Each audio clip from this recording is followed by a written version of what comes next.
Live from Mortgage One Studios, Russ Clark. I'm expecting a George call. Yeah, George Braun, Washington Bureau Chief. Going to be calling in shortly. He's going to put the head of the Navy League on from sea, air, and space. All right, George.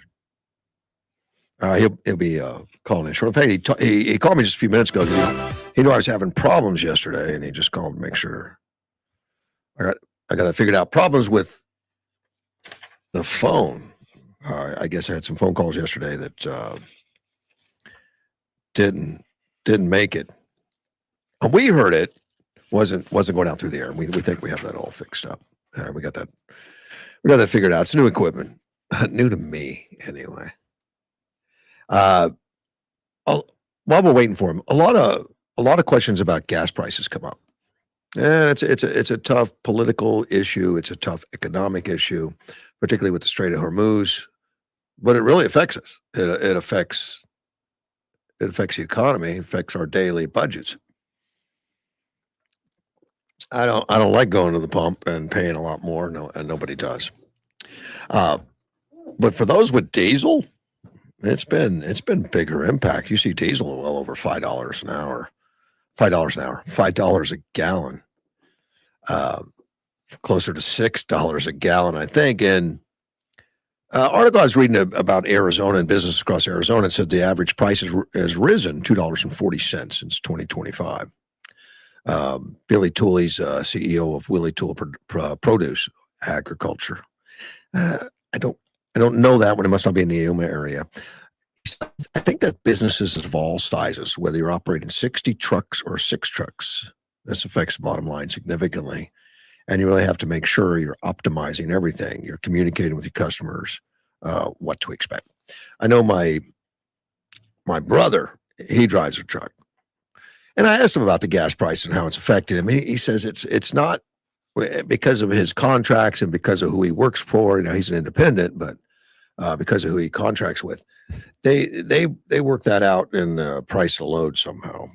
Doesn't affect him as greatly as many, like an independent produce guy would. He said this year the quick increase made it more difficult to adjust, and it was a quick increase. It happened, during the Straits of Hormuz. It's closed, continues to be closed, and we've had little glimmers of hope coming up in that it was open for an hour or so, a couple hours. Right now, there's a blockade against Iran, and I think the focus of Trump, although he's America first, 100%, that's the way he goes. It's in America's interest to put this behind us. 47 years of tyranny from this regime that volatile, kills more Americans than anything. It's a terrorist country, but also has its boot on the neck of the economies, the world economies, because 25% of the oil goes through that strait. And it's international waters, but who's going to argue with a missile that could take your boat out? Not the insurance companies. The insurance companies stop insuring, and the boats stop coming. Ships don't travel.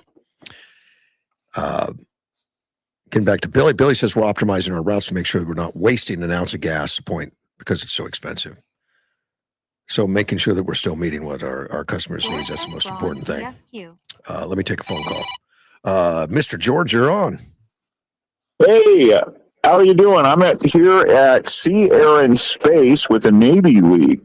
It's day 2, and it's a really, really one big heck of a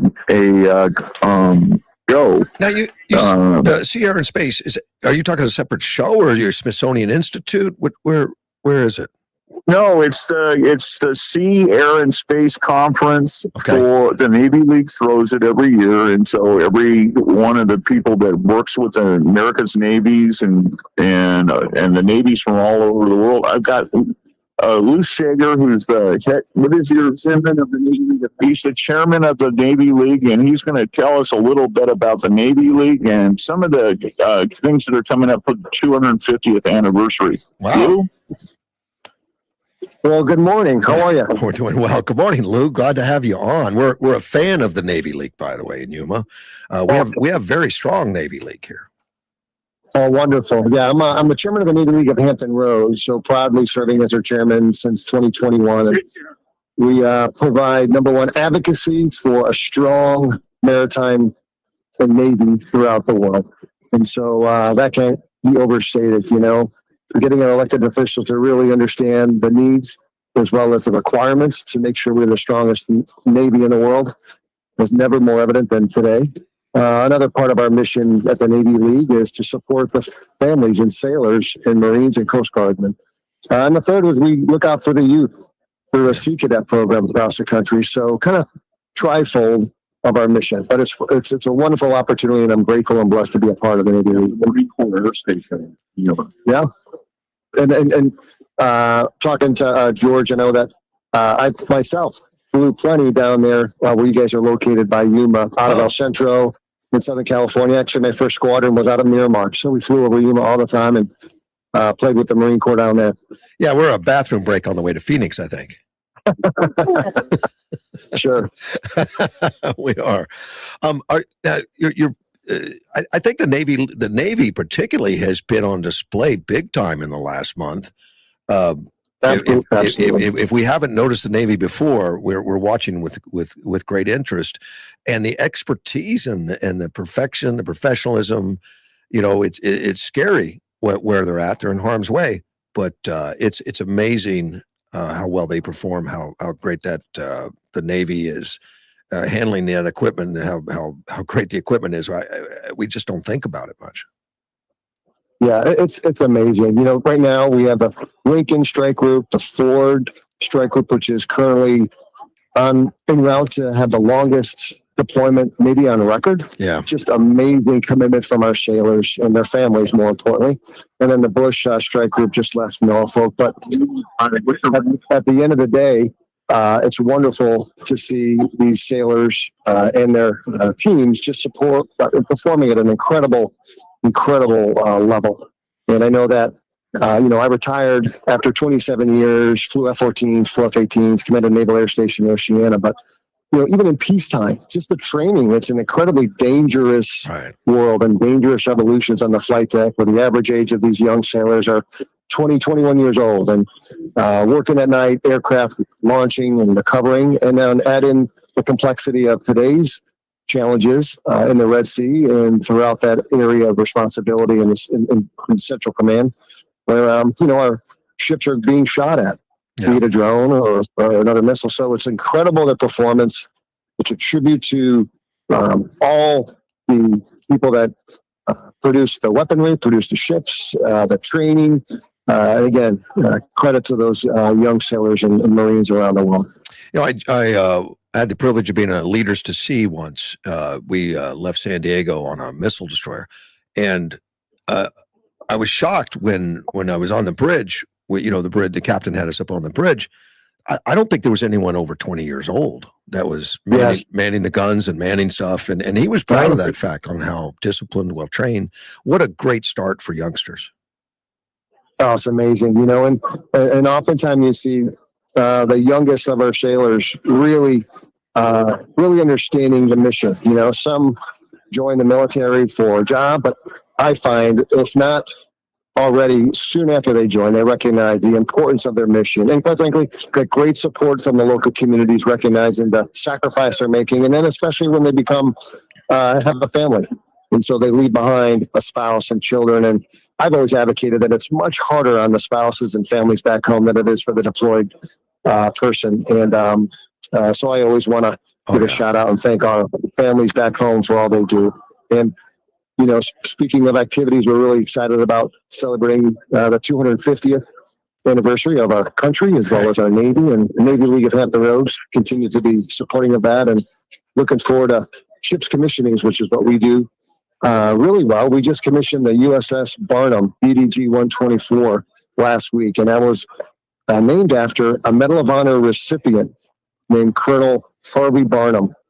Living, came to the ceremony, amazing American hero, and just a tribute to the crew who recognized what a gift it is to have a hero like Colonel Barnum be a part of their ship, have his namesake, and his motto, "Charge on," is what they're going to be using as that gets out to sea. And then the next ship's commissioning, which Navy League of Hampton Roads will be a part of, is the USS John F. Kennedy, which should be commissioned next year. And as we just spoke about, these carriers are in such high demand.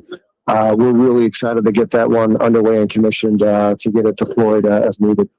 We have more than half the carriers in the world, the United States. I mean, they're in high demand, but nobody even comes close to matching the power of these aircraft carriers. And we have 11 active in that right now, and it's the envy of most countries. That Absolutely. Absolutely. And China, other countries have carriers, right? But to match the level of expertise and precision with which we have honed over decades since World War II. But rest assured, we're not resting on our laurels, always advancing how we operate, how we can create some efficiencies, how the carrier strike can be more lethal with greater capability. And that requires a partnership with industry, as well as our Navy leadership to make sure we understand their needs. But true that, our aircraft carrier is truly, as the old adage says, when there's a crisis, the president's first question is, where's the nearest aircraft carrier? And that's, as you mentioned earlier, that's never more evident than today. Lou, there's Abraham Lincoln's headed out to the Gulf right now. How many are out there? I think the Gerald Ford was moved to. That's right. Well, the Ford, the Lincoln, and the Bush, I expect will all be in the general area. It depends on where the president and the Secretary of War will deem them. But yeah, they've all been operating and ready to go. Right. Yeah, the Ford had a repair, but they're back. They're back now. Yeah, that's right. One thing I worried about on the carriers, because China, Russia, and others have boasted that their weapons are so powerful, a carrier couldn't survive them, couldn't stop it. Meaning some of these hypersonic missiles and stuff. But they've been firing at the Lincoln a lot and swarming the Lincoln. And with the battle group, of course, it's not them alone, but the battle group, they've come without scratch. Yeah, and that's a tribute to that's true, and that's a tribute to the training and the thoughtfulness of the leaders that are leading those strike groups, as well as the technology and the equipment with which we're able to use to shoot those down or defend them. I mean, the tactics are always evolving and changing, and we're matching the current threat, and it's on everyone's mind, the threat that China poses. And so making sure we have the technologies and the strike capability, and Chief of Naval Operations Admiral Caudle's fighting instructions lay that out. It's about the foundry. It's about thinking differently, by using autonomous weaponry, but really leaning on industry to really put forth innovation to advance both offensive and defensive weaponry. Yeah. Lou, I want to mention something, since you're with you mentioned the Sea Cadets and stuff. My time I've spent at least on that Leaders to Sea and hearing a lot of lectures from admirals and commanders of these vessels. They're most proud of the individuals and the opportunities and looking for leaders that they come in at a young age, and training's available on all of these ships. I mean, you can take college courses while you're out to sea. It's not wasted time. I guess I was kind of impressed by the push of the military to give these kids a future, whether they stay or not. In fact, they mentioned a lot of them rotate out after 4 years are going to make great citizens because of all the discipline, the education that they've received. Absolutely. The sailors and the Marines and the soldiers, Coast Guardmen, they're all, just top-notch patriots and Americans. And we owe it to these young men and women to provide them resources to always be advancing their careers. And I always told my sailors, look, if you're only going to be in for 4 years, make them the best 4 years of your life, and make sure you leverage all the resources that the Navy's offering, to include the GI Bill, or while you're in deployment, taking courses online, right? In addition to their normal military PQS information. But it's been amazing to see how that has developed. Lou, one of the things that we've seen is that some of the Chinese technology and the Russian technology in real war situations isn't working out like they said it would. And there is a difference between training and real life, isn't it? What we're seeing now.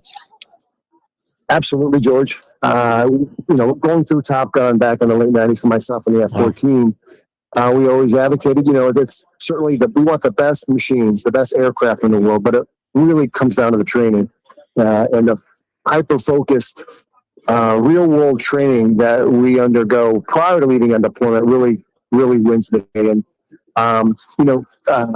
we can't rest on our laurels, though. We have to assume that China's always getting better. We have to always assume that Russia's getting better. So we always want to sharpen our sword, both with equipment and in training, to make sure we're ready to go. Lou, I think you heard Top Gun 3's coming out now. They're working on it. Yes, I heard. I'm sure you watched 1 and 2. Oh, yes, I certainly did, and they did a great job. And my close friends were involved with both of them, and it's good to see. The F-14 scene when they started the F-14 in Top Gun 2, when Tom Cruise and the other actor, they did a great job of making it realistic. Being an F-14 guy, getting the hub or the air power up there, and looking at the circuit breakers. And, oh, really? Okay. So they did a great job of making it realistic, and we'll see what the plot is for Top Gun 3. I'm sure that won't disappoint.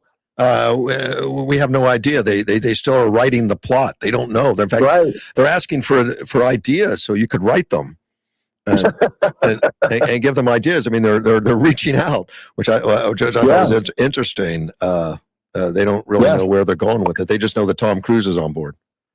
That's right, and that's all that really matters right now. He'll draw the crowd and come up with some good ideas. He does. Number 2 made $1.5 billion at the box office.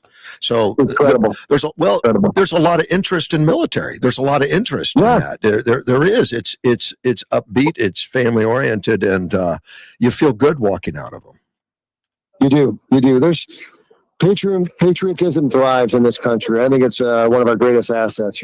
Just. Really loving our country and those that protect it, I think everyone has a special affinity for. And I never took it for granted. And I know my family certainly appreciates those that are currently serving right now. Yeah. What is the conference here in space really promoting and pushing? Is it education for those that are engaged already in the military, or is it for press? What is it that they're trying to get accomplished? It's a great opportunity where Navy leadership can meet industry and really have great dialogue, collaborative dialogue, to make sure that the CNO's fighting instructions, for example, as I mentioned before, talking about the foundry, meaning our maritime industry, making sure shipbuilders are ready to go, and those that build subs and aircraft are really ready to provide equipment. And so there needs to be good, healthy dialogue. And so this is where industry meets the military, and both for strategic conversations, as well as on the tactical level of how to make sure our fighting force is the best we can be. So also see allies here from all over the world. Oh, okay. That's right. Checking out the new equipment and whether or not they can get it. And really? So it's unbelievable. Also, the increased interest in the space race and stuff like that now that Artemis is on, and that we also have the private area getting into it. That's right. That's right. It's wonderful to see our foreign allies and partners here collaborating with to not only use American-made equipment, but also just make sure we're aligned with our strategies. So vendors are there selling. Yes. Selling. Oh man, I'm jealous now. So they have equipment on display, I'm sure. Yes. All right. Yeah. You see, absolutely. Is Canada there anywhere? We see Canada. Yeah, we see some Canadian folks here. I mean, our relationship's not great right now. I thought maybe they might not. They might not show up, but it's good. Yeah. It's good. It'd be nice to have them as solid partners again. We're a little bruised right now. Yes. Well, we want to thank you for coming on, and also the swag here is incredible. Oh, George, really? Yeah, I mean, I've got bags and bags of stuff for some people to go through when they. I mean, anyway. Lou, we want to thank you for coming on, and thanks for the the Navy League, everything you guys do Thank you. every year, and we'll see you next year. Yeah, really proud of our Navy League efforts and the Navy League of Hampton Roads. Looking forward to commissioning the John F. Kennedy aircraft carrier next year. Wow. If interested, please look us up on the website. But Russ, George, thank you for the opportunity. And we have prayers for everybody that's actually serving out there in this time and place. Thank you very much. Thanks, Absolutely. gentlemen. Thanks, George. Take care. Thank you. Bye-bye. And of course, that was George Braun and Lou from the Navy League. They're representing. I envy George. He goes to all these things. I don't get to see them like George as much. And hopefully that phone call went out there okay. I know yesterday I was having trouble with the phones. I think we got it figured out. We do. We should be working anyway. Okay, I covered the gas prices on Arizona, some of the businesses, particularly produce. I haven't talked to any local farmers. Goes without saying, no, they're feeling the pinch. Diesel prices up, even the red diesel. Yeah, don't use that in your cars, by the way. For those who don't know what that is, agriculture buys diesel without some of the highway taxes because they don't use it on the highways. You know, it gets put into farm equipment. But every once in a while, somebody will try to sneak some of that, and they dye it red, and somebody thinks it's a good idea to put it in their personal truck. I don't know what the fines are, but I understand they're not good. They're high. Yeah, don't do that. Be careful with that. Arizona Utilities were talking the other day about data centers. Data centers have been a big concern. Some activists, some protests here in Yuma, quite a bit. We've had some protests. I don't know how big they are, but people have been speaking up in concern because data centers use a lot of electricity, and the feeling is that if we bring a data center in, the price will go up on our electric bill. I think the price goes up pretty well without data centers, but it needs to be addressed because it is a question that goes in there. And I think this article that I read this morning lets us know that they're talking about it. I know the Arizona Corporation Commission is talking about it regularly. They're the one that the Arizona Corporation Commission controls the rate increases. All electric, all utilities really go to the Arizona Corporation Commission to approve any kind of rate increases. And that's water, sewer, power, all of those. We have these monopolies. They have to go through the Arizona Corporation Commission and prove to them that it's necessary.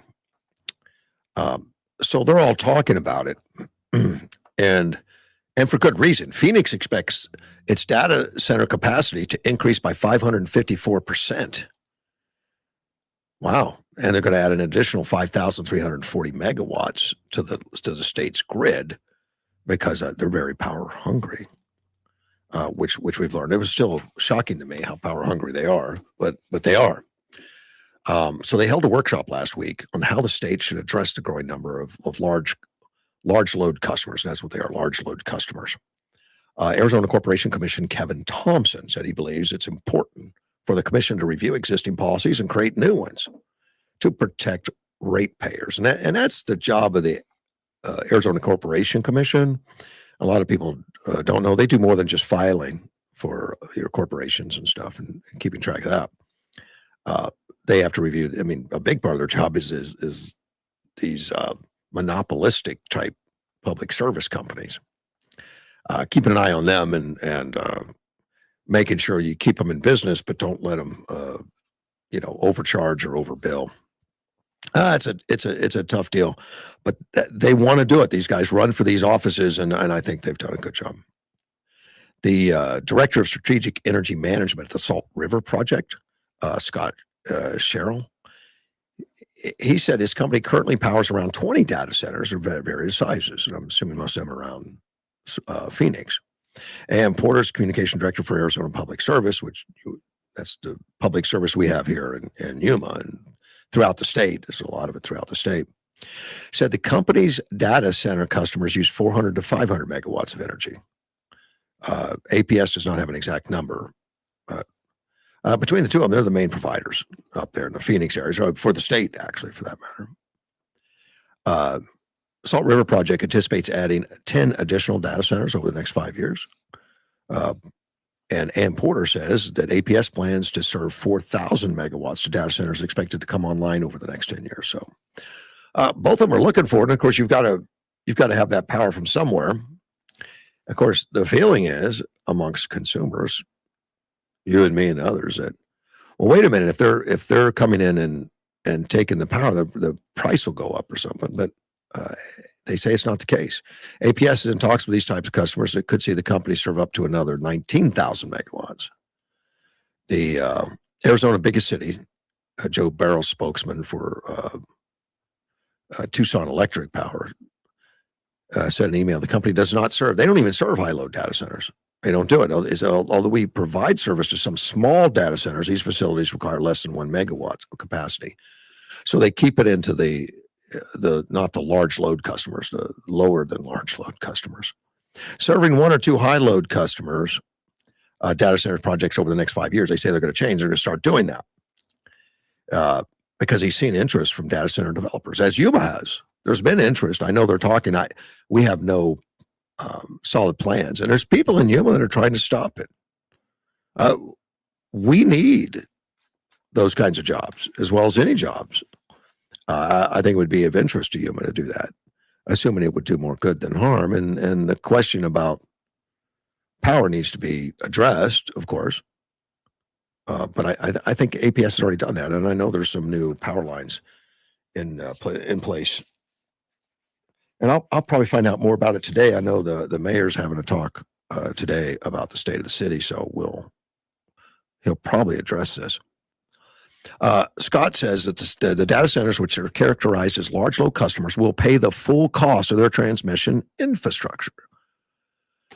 Right. So if they're going to do large loads, they can't do it on existing lines. Probably existing lines are built for existing businesses. They probably have to upgrade it, and those power centers have to pay for that, and including substation equipment, power lines, and power poles. So we're talking some big investment. That wouldn't be bad for Yuma. Salt River Project requires data centers to use more than 20 megawatts to pay 80% of the forecasted peak energy demand over 15 years.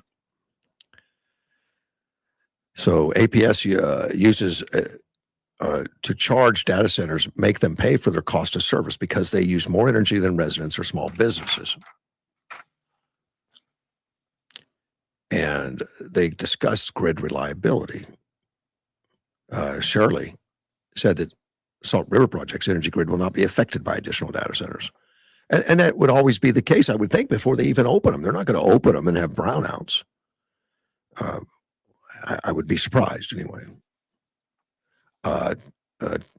According to Barros, the mayor down at Tucson, they will not connect new customers to the grid unless it's confident that they can be served reliably without impacting reliability to other customers. For every dollar that it costs Salt River Project to serve large industrial customers, they actually are charged $1.14, I guess, to cover overhead. Typical support greater affordability for other customers by covering a high percentage of utilities' fixed system cost. And that's what I would expect. If you're getting these high users, the guys that are coming in and gonna need extra, centers extra power poles, extra lines. Well, we're all going to benefit from that, I would think.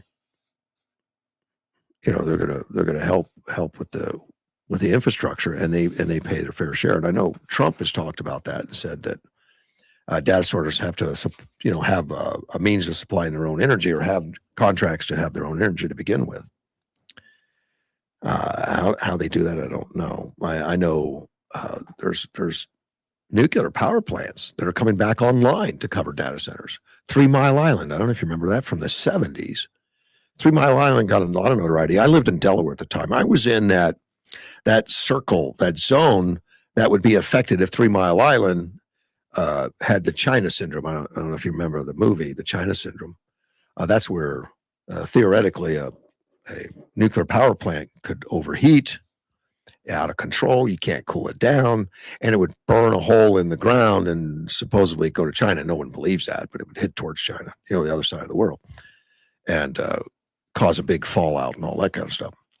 Of course, that's never happened, but that the movie China Syndrome came out right before 3 Mile Island, or right during 3 Mile Island, one way or the other, but it was very much at the same time.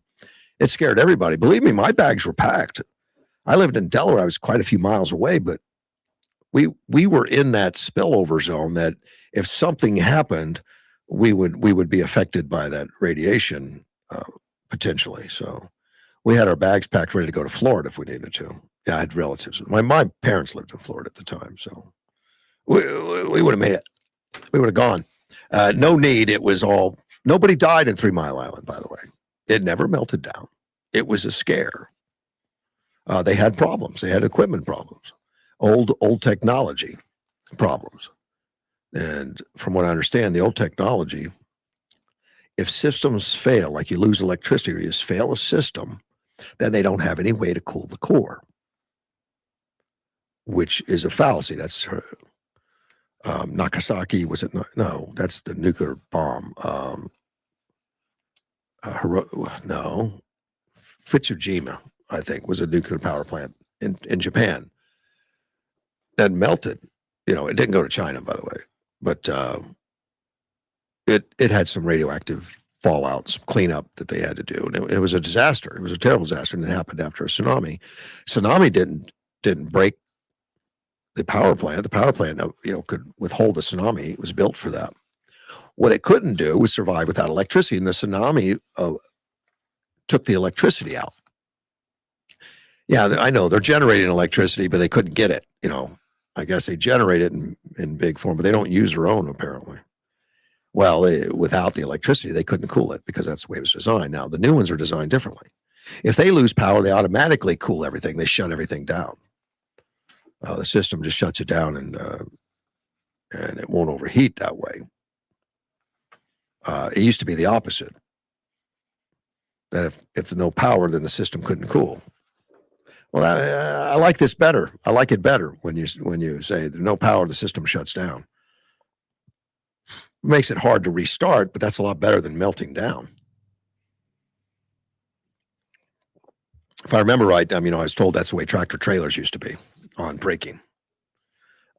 Early brakes on the tractor trailers.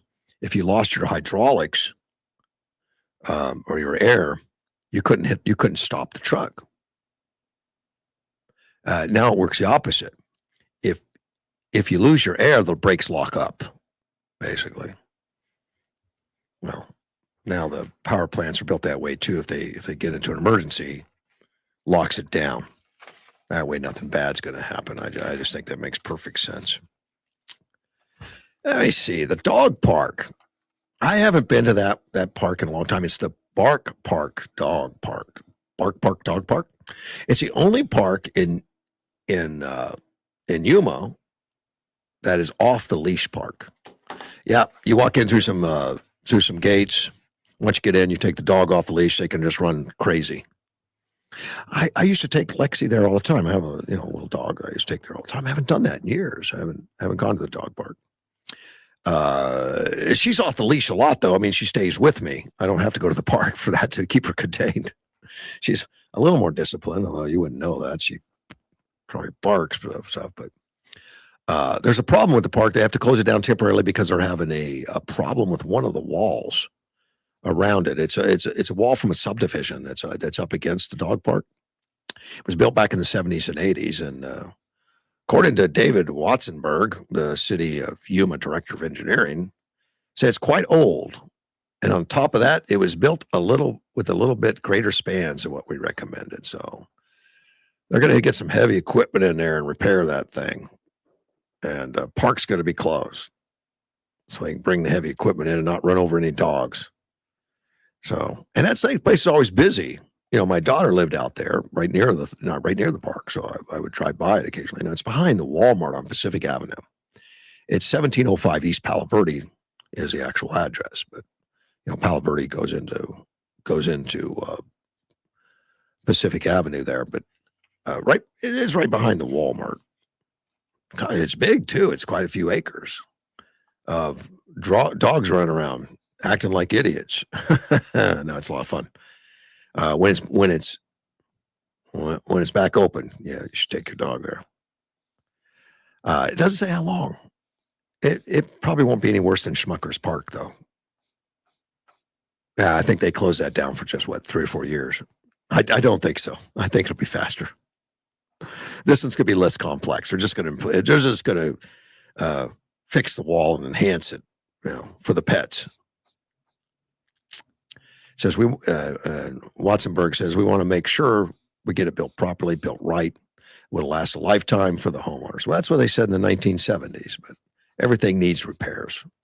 Eventually you're going to need something, but good for them. I think that's time well spent. And it just reminded me I need to go to that dog park sometime and figure that one out. For Lexi, the dog. Labor Secretary Lori Chavez de Rivera. She's gone. She's leaving the Trump administration and will be temporarily replaced by Keith Sonderling. Her exit comes after a whistleblower complaint accused labor secretary of an affair with her security guard, drinking on the job, and using staff to fabricate official travel for personal trips at taxpayers' expense. She should be gone. And I've already had comments from some that how bad the Trump administration is because they're losing secretaries. I don't care. I mean, Pam Bondi left at no disgrace to her whatsoever. She did what Trump wanted and got high praise from Trump, and it was time to change horses or whatever. I don't have a problem with any of that. Bongino spent a year and took off. I think he added a lot, and he added a lot to his knowledge too, even beyond what he was. And he was already engaged with some of that stuff. And he's back out as an advocate and as a pod host, podcast, maybe radio in the future. But it's good to have him back out there too, as well as Bondi, who's going into private enterprise and all. And she'll make a lot more money, and still brings praise from the Trump administration. Didn't have anything with problems with any of them. I haven't heard his comments on Lori though. I doubt that it's that positive. But you hire people for these things, and people are stupid at times. So if she's done any of these things, bad for her. Sounds more like the Biden. And look, I hear the criticism that people leave the Trump administrations, and I say good. The problem is when they're horrible and they stay. Look at people in the Biden administration, the secretaries that had jobs for life and were and just terrible. Just terrible. Pete Buttigieg, in his first year, he took 3 months off so they could have a baby. He's gay, and him and his husband adopted a child, and he took 3 months off. I mean, wouldn't answer the phone. Like, do we need a secretary? I mean, generally these jobs are very hard, and keeping up with Trump would be very hard. They work round the clock, some of them, and they can't do it forever. God bless them for giving back to the country. Most of them all work for much less than what they're worth. They do it for community. They do it for country. Most of them. I worry about the ones that do it to get ahead. The ones that are doing it because they want to make more money or something. That's not the case for most of them. Trump has a lot of billionaires as labor or secretaries. So probably not Lori. I mean, that doesn't sound like a billionaire. If these complaints are true, the whistleblower complaints are true, but she left, so possibly they are. But that's just crazy. A high profile job of a secretary, labor secretary. Not like high profile like Secretary of State Marco Rubio or something, but definitely high profile. And use official travel for personal trips. Now, I know Biden did a lot of that. It doesn't make the news like this, but It's unacceptable. Shouldn't be done. So the fact that she's gone is just shows that I think that shows the strength of Trump. And some will say that shows the weakness because he can't get the right guys. Well, maybe she was the right guy or gal, whatever, for a time, and then she blew it. No big deal. Move right on and fast. And I like that decisiveness. I like that. I like it a lot. It's like a business guy. You know, we keep our eye on the prize, and our prize is getting things done. And I think it's a right move. I like, and it's not a harm. I mean, look, you bring Elon Musk in for a time, he brings a lot to the party, and then he exits. That's good. I don't know what Lori brought. Maybe nothing. Maybe it was a bad hire. I don't know. But I know this second batch is so much better. I mean, really a great group of people that have been very effective. Let me see. I want to talk about a high school shooting. And this one's a little different. I probably should have waited for Dean. You know, he's my gun expert, but maybe I'll mention it to him tomorrow. He's probably already ready. He consumes everything about gun usage that I can see. He's usually on top of these things, at least absorbing what's going on. This is in Northern California. There was a high school shooting earlier this month. Now, a high school shooting was deemed self-defense. A student shot a perpetrator, and he's off the hook. Self-defense on school property. Of course, that's going to raise a lot of questions, and those questions were asked. You know, like one is who is the perpetrator? Well, it was somebody wearing a ski mask. Let me see. There were two non-students went onto the campus looking for a specific student, according to the county district attorney's office in Sacramento. One of them was wearing a ski mask, carrying a handgun. And then investigators, they found that the student violently tried to rob him.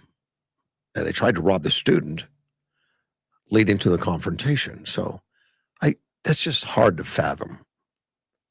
That somebody would go armed onto a high school parking lot. I'm assuming it's a parking lot, or into a high school property anyway, and rob a student. There's more to this story. They say he was looking for a specific person, maybe this specific student. Who knows? It doesn't say that exactly. Well, during the encounter, the targeted student, you know, the student that survived, was also carrying a firearm on school property as a student. Shot and killed the armed suspect. The person who was killed has been identified as by family members as 16-year-old Jajon Sledge, which is kind of weird. He's 16 years old. They I guess the family put it out there. So a 16-year-old puts a ski mask on and takes a gun to go in and do something on school property. These are not Mensa students. Well, they reviewed the facts, including self-defense, and they concluded there was insufficient evidence to prove homicide case beyond reasonable doubt. Our professional and ethical obligation requires us to decline charges when the evidence cannot establish guilt beyond reasonable doubt. One person associated with the individual who was fatally shot will be charged in juvenile court with attempted robbery. So I said there were two. One shot and killed, and that was the 16-year-old. The other one, they're not giving us the name.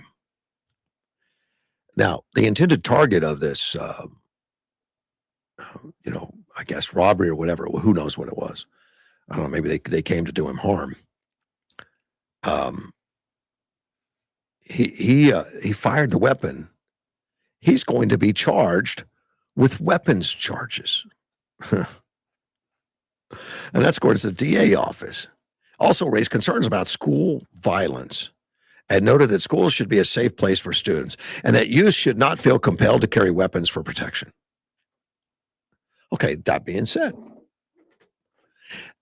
this victim the victim that was attacked carried the weapon that they're going to charge him for, because he was on school grounds, maybe because he was underage, maybe it doesn't spell it out, but they're going to charge him because he used that weapon successfully to save his life, possibly. Don't know what the intent was of the person that was killed, but it couldn't be good if he came in with a ski mask carrying a gun.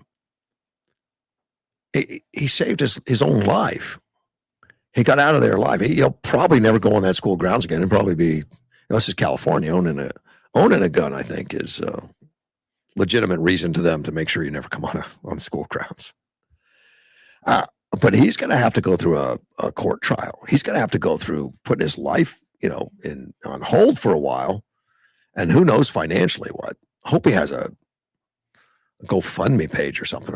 Does GoFundMe do that for people that have firearms charges? GoFundMe has been kind of liberal and selective on who they allow on there. So I don't know if I don't know if he'll be able to do that. But there's others out there. I forget the name of it, but there's another one. But he's going to have to defend himself because he carried a gun and successfully saved his life. I'd say he's in good shape. He's in better shape for doing this and breaking that law than following the law and taking the brunt of an armed suspect that would have done him harm.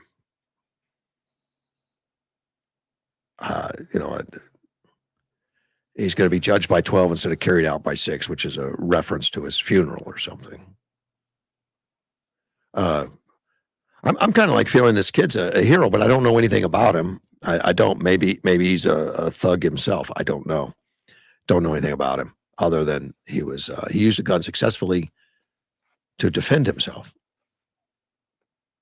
Unfortunately, it was on school property. It does say it was attempted robbery.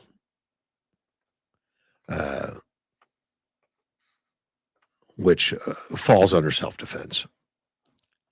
At least, and this is all preliminary stuff. We don't have a lot of information other than we know 3 people are involved. 1 is dead, and 1 guy, according to the DA, is going to be charged with weapons charges, although nothing to do with shooting the guy or killing the guy. That's self-defense. That's self-defense. I think I'm glad he was carrying the gun. I think so. Another Democrat is exiting the California gubernatorial race. There's a lot of Democrats. Swalwell left, which was the leader, and he left under a barrage of attacks from fellow Democrats on his character. Which means they really wanted him gone. And possibly Swalwell deserved it. But they held on to this information until they needed it from the looks of things. It's terrible, but that's the way it looks. Let's take a phone call. Carl, you're on the air. Good morning. How you doing this morning? We're doing well, man. Hey, what did the Second Amendment say? I had the right to bear arms? Yeah. Well, he shot the sucker, didn't he?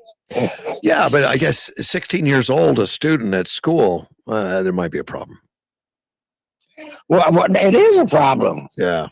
It's a horrible problem. What is it? What you say? Why is a 16-year-old going to school with a gun in his pocket? Well, obviously he needed to protect himself, and he was right. He did. Yeah, he was right. So what's going on with that school is another question. That's my problem. Yeah. And it goes right back to why did the school let the kid out of school to go protest the ICE people? See, now to me that's another problem. That was another big problem too. And I know you were involved in that because they did some damage to property. Now that individual had to go to court, right? Has that already happened? No, I think it's going to be the 23rd. 23rd. You got to go? Oh, sure I am. All right, good. That's great. I want to report when you get back, man. Oh, you'll get it. All right. Sure. And the other else thing, I guess we're starting in our campaign mode. Okay. And so one of the first things the candidate corner is going to be doing, and we're going to be starting in Welton. And Alex Culligan, he's running for Secretary of State. He's going to come to you when he wants to talk to the people. So we're going to be out in Welton across the street from the Circle K. We're going to be having coffee and donuts at 9 o'clock in the morning. And then when we leave there, we're going to be going to Casa Deli, which that is in front of Sprague's Gun Show. That's an awesome guy right there, Mr. Sprague. So anyway, Oh yeah. but we're gonna be in the deli from about 1 o'clock to 3 o'clock. And then we're going to Eddie's down in San Luis. And I already called and I made sure that we will not be thrown out. Oh, but yeah, this is Eddie's in San Luis. Now, down at San Luis, yes. and you're going to take this Secretary of State candidate with you on all three, or? Sure. Oh, okay, good. So I don't have to go to Welton to meet him. You're going to bring him into Yuma. Yeah, There, Casa Deli. Okay. Yeah, I told him we're not going to wear yard out, and he said, "Heck no, let's go do it." So what day is this? Is it going to be coming Saturday or something? Or yes, Saturday. We'll be out in Welton. okay. Anybody and there's a couple fine people out in Welton. I lost a number, but I hope they listen to you once in a while. So yeah, I would like to see them. We're going to have some coffee and donuts, and you can ask Alex the questions and find out why. We think in fact, he's a head runner right now against Gina, isn't he? From what I've been understanding. I don't know. I haven't looked at that. Not lately, anyway. Somebody said he's up 9. If we got a good runner and that'll do some good job, he coming to Yuma to talk to us. So that's the best we can do. So. Wow, that's great though. So hopefully it gets a lot of people. Yeah, I got to. Yeah, well, he's coming here, so if they want to come and see him, he'll be there. But also, the mayor did a good job on his meet and greet last night too. So, yeah. Did you miss that one? I missed it. Yeah. No, I had to go down just thank him for doing a good job for Yuma. Yeah. Anyway. That's my 2 cents for the day, Russ. I appreciate it. Hopefully, I hope we see some people out there to meet all our great candidates. All right. This is the candidate corners. This is one of our first events of bringing candidates. So we'll see how this works out. What a great deal, man. Glad you're doing it. Thank you for your service, buddy. Bye. Take care. That's Mr. Carl helping out. I looked to see some polls for the Secretary of State real quick while Carl was on the phone. There's none published. That doesn't mean polls aren't being done. Polls are done privately all the time. Campaigns do polls, so they know where they stand quite often. Well, and I was talking about the Democrat that's exiting the California primary for the governor race, Betty Lee. She's a former state controller of San Francisco. She's the second one to leave. Eric Swalwell was the first. She's leaving under different circumstances. She's not being attacked by anybody, to my knowledge, anyway. Not here, but her polling numbers has never been more than 3%. So she feels like she's ready to suspend her campaign. She said, "Today I'm announcing that my campaign for governor will be suspended. This campaign has always been about something much bigger than any one candidate. It's about building a California where opportunity is real and owned, where government regains trust by being responsible and accountable, and there's no one left behind." Yeah, and I don't know if that's a dig on Gavin Newsom. I don't know. Gavin Newsom, of course, he's termed out. He's leaving office. But I don't know if the Democrats are really going to go after the disaster that California is right now and pin it on Gavin Newsom. They should. I don't know if that happens. I'm sure the Republicans are going to be looking at that more closely. Yee also said it was becoming clear that the donors were not going to be there.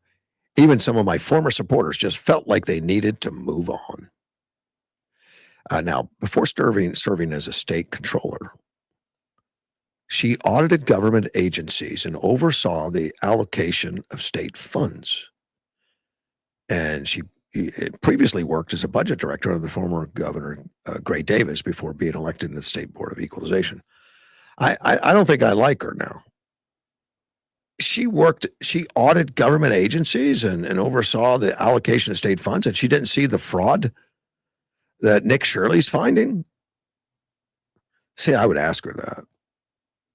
Like, what do you think of Nick Shirley finding fraud that you didn't find or something?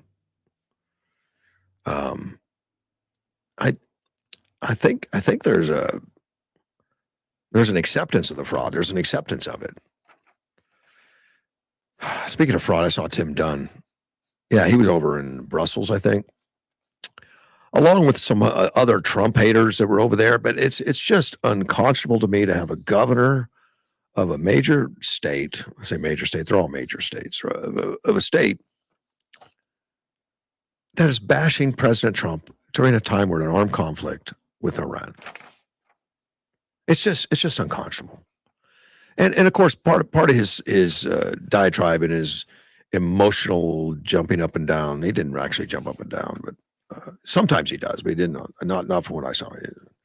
Although he was overly excited, about how terrible Trump is, and he needs to be gone, and his illegal actions in Iran. We're in the middle of it, and we have a governor. It's got to be confusing to people overseas. I think. I don't know. But of course, it was filled with a lot of progressives. It was a progressive thing that they wanted to do away with conservatism, and they all thought it was just terrible that what Trump was doing.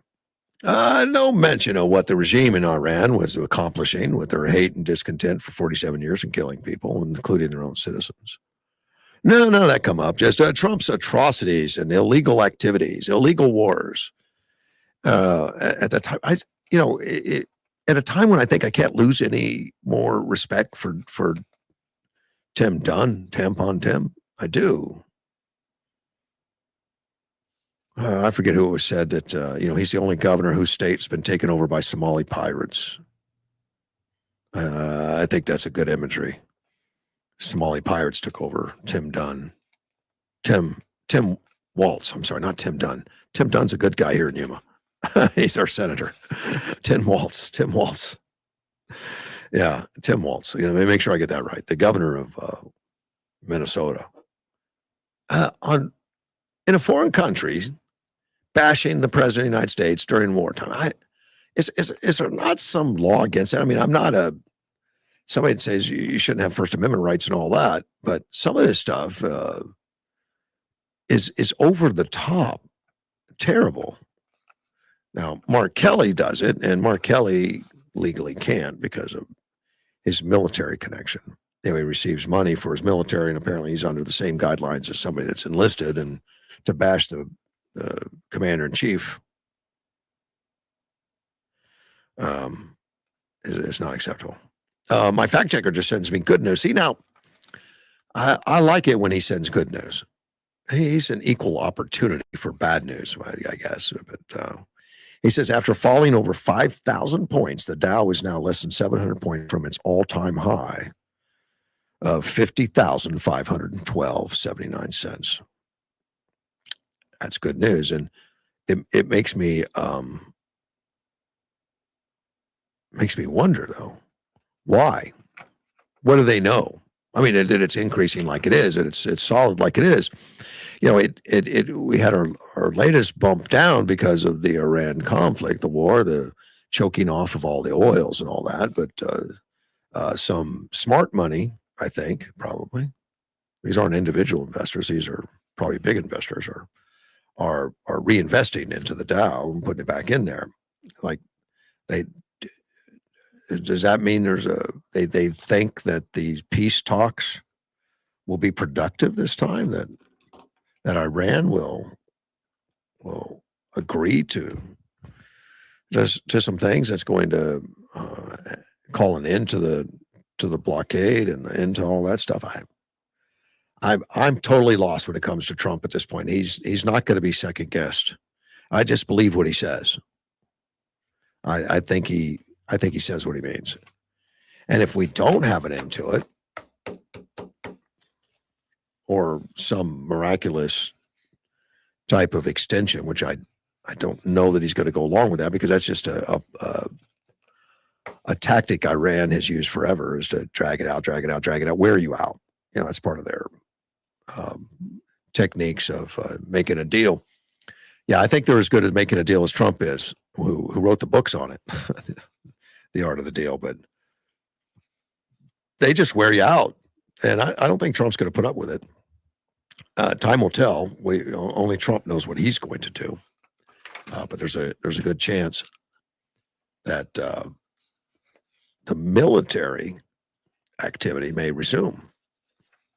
And of course, there's a lot of bolstering from Iran, and I got some of that written down and all that about how terrible it's going to be for the United States. We'll see. I want to talk about Clarence Thomas for a minute. Oh, yeah, a great Supreme Court Justice, Clarence Thomas.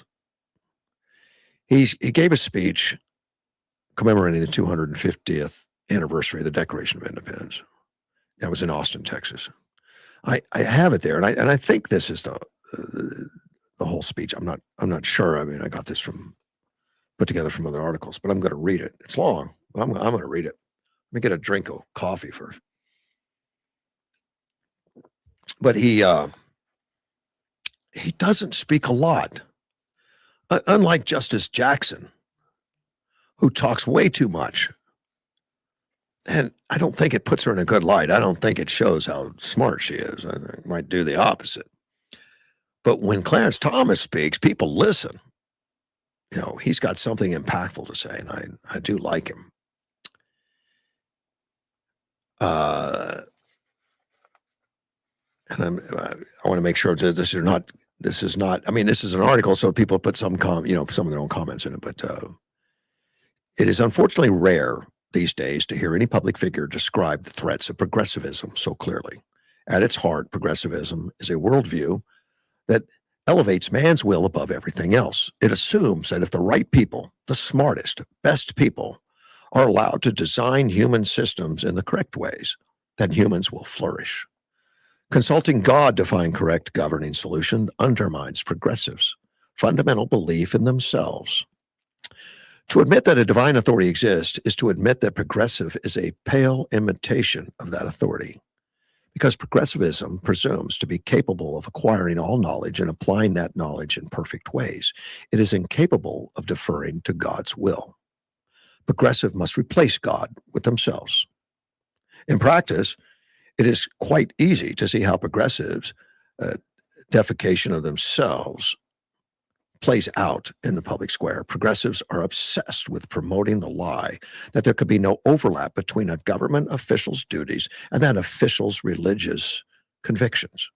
They scream about the supposed inviolable separation of church and state, as if the Constitution were written for a godless people with an atheist government. The exact opposite is true. Almost every signer of the Declaration of Independence and delegate to the Constitutional Convention was a committed and faithful Christian. In their public speeches, editorials, and recorded debates, the founding fathers referred to God frequently and beseeched him to protect and guide their endeavors. The Christian churches of the colonial era shaped political discourse before, during, and after America's war for independence. In the years that followed, the first elected representatives appealed to America's obedience to God as our 13th original colonies worked to coalesce into one nation united by common principles and shared Christian virtues. For progressives to deny the Christian roots of the Declaration of Independence and the Constitution is to starve both documents of their vital meaning.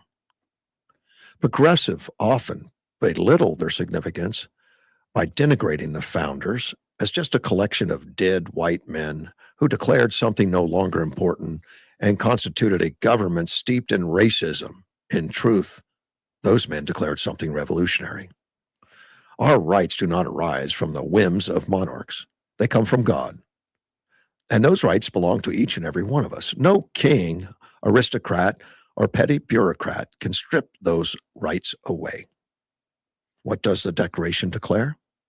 We hold these truths to be self-evident, that all men are created equal, and they are endowed by their Creator with certain inalienable rights. That among these are life, liberty, and the pursuit of happiness. Every man, woman, and child has rights. Those rights come from God. Progressives cannot conjure rights from thin air, nor can they deny rights that God has graciously given us. Similarly, the preamble to the Constitution tells us how the Declaration's principles shall be applied to the structures of government. To the structures of government, sorry. Why did the delegates to the Constitutional Convention ordain and establish our system of government? To secure the blessing of liberty to ourselves and to our prosperity.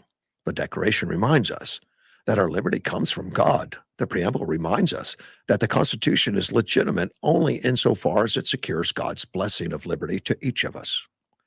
Never has a nation been founded on more consequential ideas. Together, the Declaration and Constitution reject the false notion that strong, wealthy, and otherwise powerful people are entitled to decide what freedoms the rest of us may enjoy. Our founders documented safeguards an indispensable truth that a government's authority arises only after the people's liberties have been secured. As Justice Thomas said last week in Texas, now that's where we get comments in there, our rights and our dignity are inherent. They do not come from others. They do not come from government, and our government derives its legitimacy and its authority from our consent. Justice Thomas' truthful explosion of our rights directly threatens progressives' beliefs. For if our rights and dignities belong to us, then progressives have no authority to take those rights and dignities from us. Furthermore, when progressives falsely claim to be empowered with the authority to dilute, diminish, or deny our rights, they simultaneously delegitimize their government offices, no matter how superior progressives believe themselves to be. They are never entitled to take from us what we have received from God. It is so easy to see why progressives openly mock God. He stands in the way of progressives' pursuit of absolute power. When President Obama mocked Americans for clinging to their Bibles, he was attempting to both diminish God's authority over all of us and to diminish the foundations of our unalienable rights. By disparaging Americans who do their best to obey God, Obama and his fellow progressive wish to sever the link between God and our liberties. Progressives wish to cloud our minds until we forget both God and the blessings he affords us. To become gods on earth, progressives must first eliminate God. Progressives do not hide their anti-God agenda. They are the first to criticize members of the government for invoking the will of God or praying for his guidance and protection. Progressives walk around the halls of government like anti-God fumigators, seeking to eliminate his presence. In God's place, those progressives speak reverently about science, government, and democracy. They treat these human disciplines as gods that must be respected and obeyed. And by doing so, elevate the authority of scientists, bureaucrats, lawmakers, and agency regulators over the rest of us. By worshiping at the altars of science and government, progressives strip naked the essential meaning of the Declaration in our Constitution. They return us to the old forms of government that place monarchs and royal courts of aristocrats above everyone else. Progressives drag us back to a time when powerful government officers decided whether ordinary people would be allowed to exercise their God-given rights. By denying that a government's legitimacy and authority come directly from the consent of those governed, progressives turn government into a false god and their people into serfs. By calling out progressivism for its dogged efforts to usurp the basic premise of the Declaration and Constitution, warning Americans that their rights and freedoms are under attack. Should the generations alive today not recognize the threat of their inherent liberties, the generations that follow will inherit no liberties at all. The more successful that progressives are convincing Americans to forget God, the more successful progressives will be at convincing Americans to relinquish their rights, submit to their government masters, and become slaves. As a society, we no longer debate important ideas. We exist in an age saturated with sound bites and aspirations. Few officers of the government, and even fewer agitators in the street, are capable of stating a position clearly, providing evidentiary support for that proposition, and refuting counterarguments persuasively. Well done. With that, I'm going to take a quick break. We'll be right back. And I'm with Mortgage One Studios, Russ Clark. We'll be right back.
Good afternoon, everybody.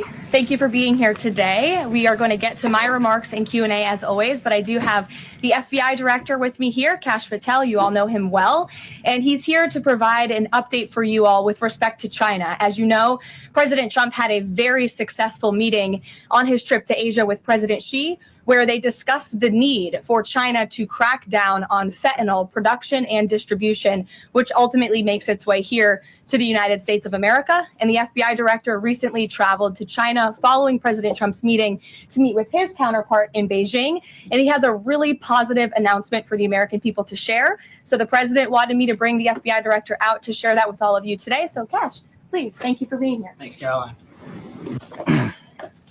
As Caroline mentioned, we have some tremendous news thanks to President Donald J. Trump once again for the American people. As soon as the President of the United States took office, he issued a mandate to rid America of the scourge that is fentanyl, a drug that has killed hundreds of thousands of Americans. Thanks to his leadership and direct engagements with China, we set up a framework to execute that mission 8 months ago. Attorney General Bondi immediately thereafter took steps to engage her counterpart in China at the Ministry of Public Security. Pursuant to their direct discussions, We're back with you. Had no idea Kash Patel would jump in there. But he did somehow. We'll figure that one out too.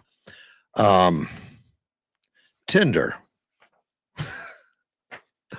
Yeah, I'm going to jump right into Tinder. I know some of you may not know Tinder's a dating site, but a rude one. I think it's a dating site for. No, I've never belonged to any dating site, particularly Tinder. But Tinder, I think, is one of those that kind of supports extramarital affairs and things. It's just, well, from my understanding of it, it's been a while. It's still around, though. I guess it's. The reason I bring it up is not because of Tinder itself, but because of what they're doing to weed out bots and raising concerns over people on these platforms. You know, not all of them are Tinder, but some of them aren't. But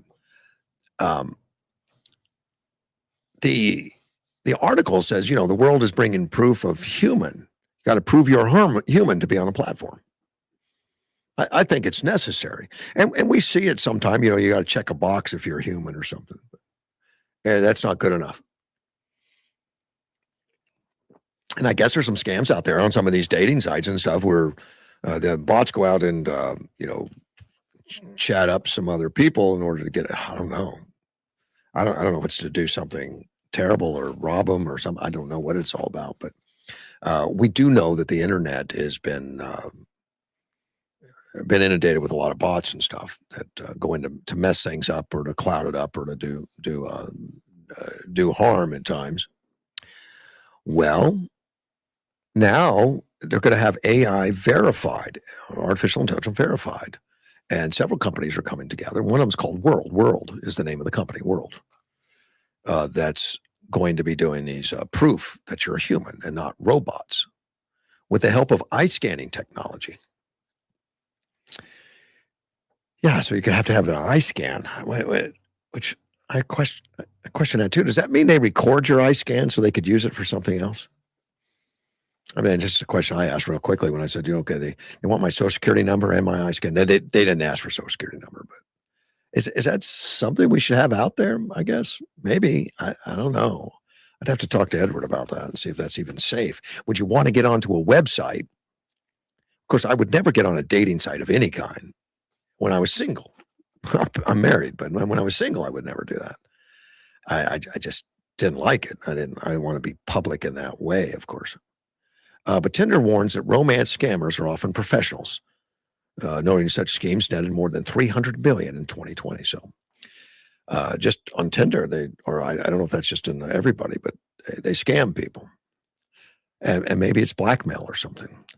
They outline common red flags, including quickly pushing conversations off the app, appearing to be too good to be true. Yes, if it's too good to be true, or engaging in what they call love bombing. Somebody just agrees with everything you do, I guess, and I don't know. Something that's not realistic. Avoiding in-person meetings or requesting personal or financial information. Now, that would be a clue. You want a dating service and they don't have an in-person meeting. They want to know how much money you have. Good. Well, World is bringing proof of human into the platforms. And they're becoming a trusted layer of underpinning the experience that matters most, according to the company. That's what they say. Their parent company is Match Group. Tinder's parent company is Match Group. They launched a pilot of the World ID technology in Japan. I guess they're worldwide. Japan will soon be able to use privacy-preserving verification to ensure that they're meeting Mr. Right, not Mr. Robot. Now, see, I think that's funny. Mr. Right, not Mr. Robot. At Tinder, helping our community feel safe and confident in every connection has always been at the heart of what we do. Partnering with World ID is a natural next step in that commitment, giving our users powerful, privacy-preserving ways to help know the person on the other end is real. Yoel Roth, Senior Vice President at Match Group. I never thought about it. Thinking like, well, I'm having this conversation with somebody. I hope it's real. I never was involved in any of that, those kinds of conversations. At all. Well, apparently there's a mobile app that allows access to World and World ID. Users can verify themselves with the Orb device and then receive a badge to show there's a real person on the other side of the screen. World says verification will allow users to stand out with their badge, leading to an increase in higher quality connection. The company said that for a limited time, users with a badge will receive free boost, I guess, that pushes your profile. Normally, I guess you pay for that. Other companies are looking at World. Zoom, DocuSign, which they should, Shopify, Coinbase, and others are looking. I guess that's what's coming, but it's going to take an eye scan. Kind of looks like James Bond type stuff or Mission Impossible. You do an eye scan. But how does World? I say I don't know. How does World know that it's your eye scan and it is who you are, that you say who you are and all that? I don't know what their verification is. I'm not going to find out. I don't want to be associated with these things. I mean, the organizations like Spotify, I mean, not Spotify, but the Tinder and dating apps and stuff. But I understand the DocuSign. I would think that would be something that would be smart. DocuSign is where you can sign legal documents legally, electronically. You don't have to. You don't have to go in and sign it. Oh.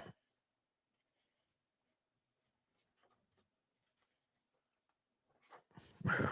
Oh, Corley was listening this morning when I was talking about Tim Walz, and I accidentally said Tim Dunn a couple of times. You know, our senator, and talking about not liking him. She said, "Thanks for making that straight." She said she lost her breath. Well, that would make sense. Yeah, Tim Dunn's a great guy, and we wouldn't want to confuse him with Tim Walz. Totally different. Not even close. Not even close.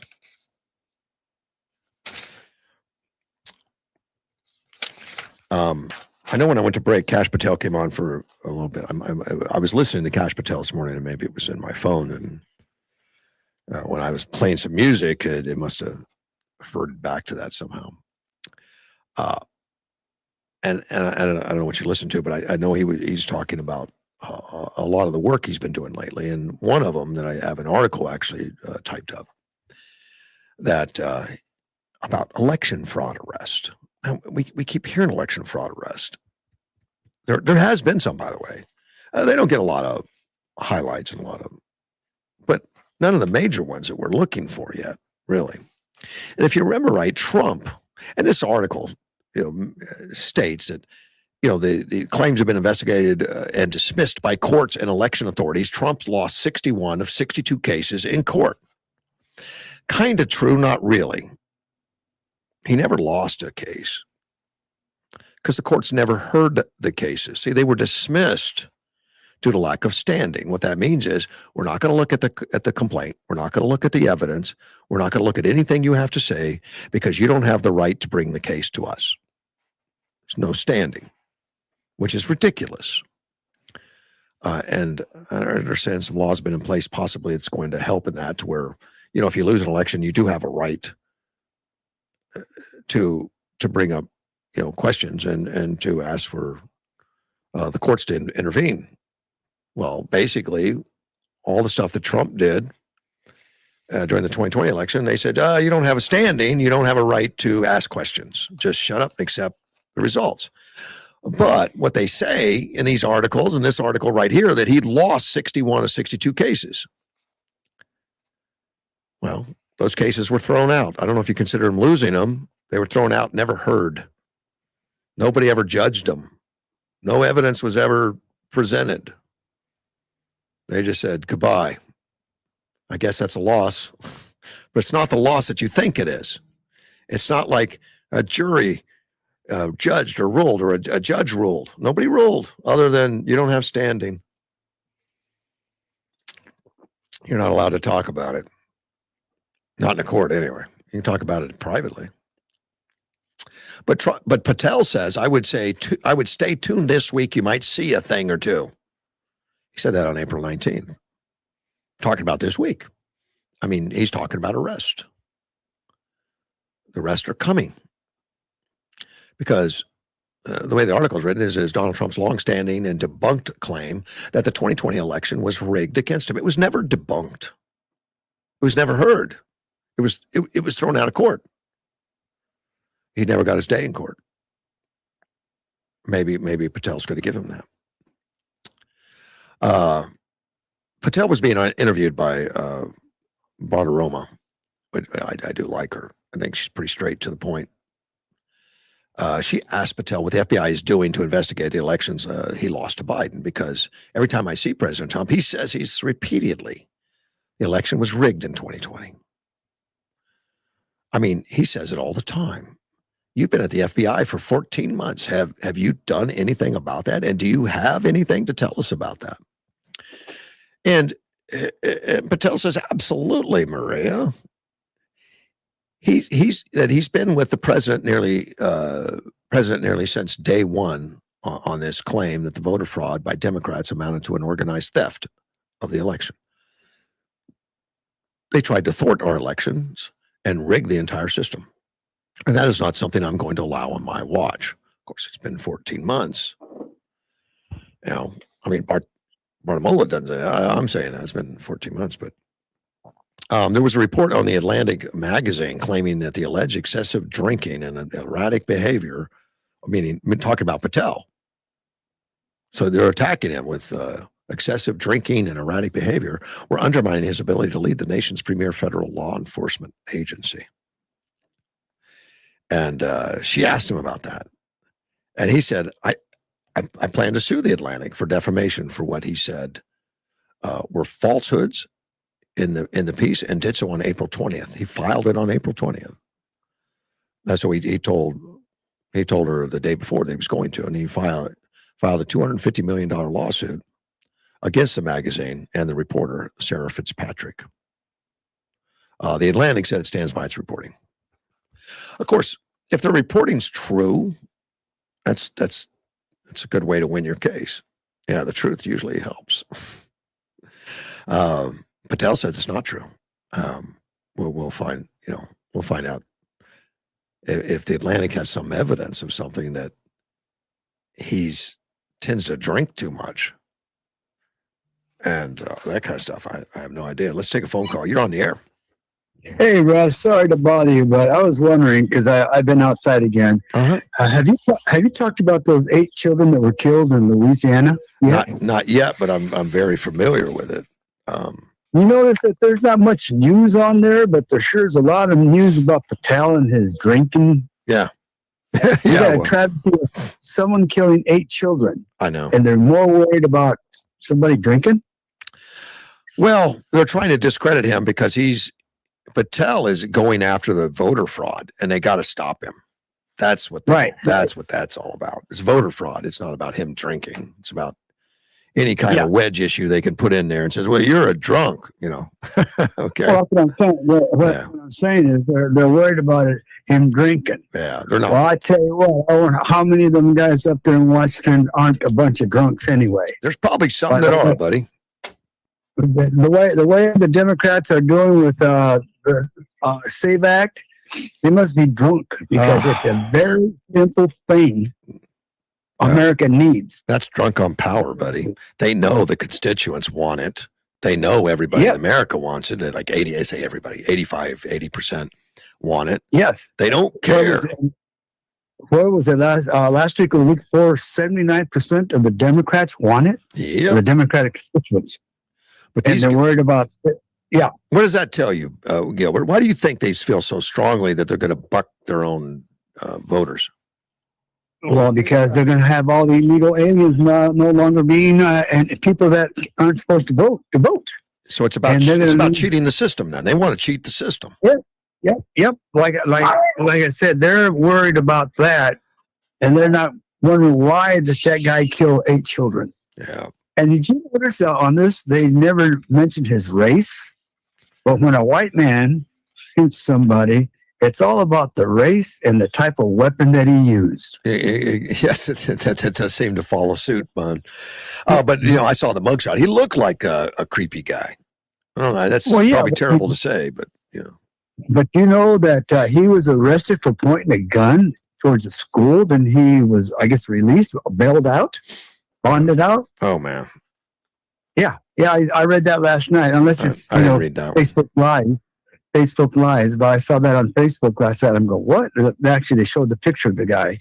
But, if it would have been a white man, it would have been a white man. And what type? Did he use AR, assault weapon? Did he use, that doesn't come out. Well, that lieutenant governor, the former lieutenant governor, the Democrat former lieutenant governor, they killed his wife and himself. They don't really talk about that either. That's that's hush hush. They don't. Yeah. Yeah, and they don't use that. When a white senator or a governor would have done it, they would have they'd say his race, and they would say what weapon he used. I think it gets a lot more traction and it gets spelled out the race, of course. Yep. I think you're right. Yeah, that's what we're dealing with right now, and the Democrats are fighting the SAFE Act.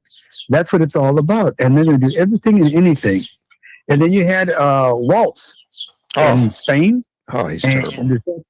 And this guy, he's how many, $58 billion? Or am I wrong? That's something like that, that he's fraud in Minnesota? I don't know. I've never heard that number, but I've heard possibly 9 billion. They haven't There's so many identified it all billions yet. out there. Yeah. There's so many billions across America that are fraud that I'm probably wrong, but this guy, I mean, corruption in the governorship, Yeah. and he's talking trash about Trump. Doesn't he realize when you're talking trash about our president, you're talking trash about America?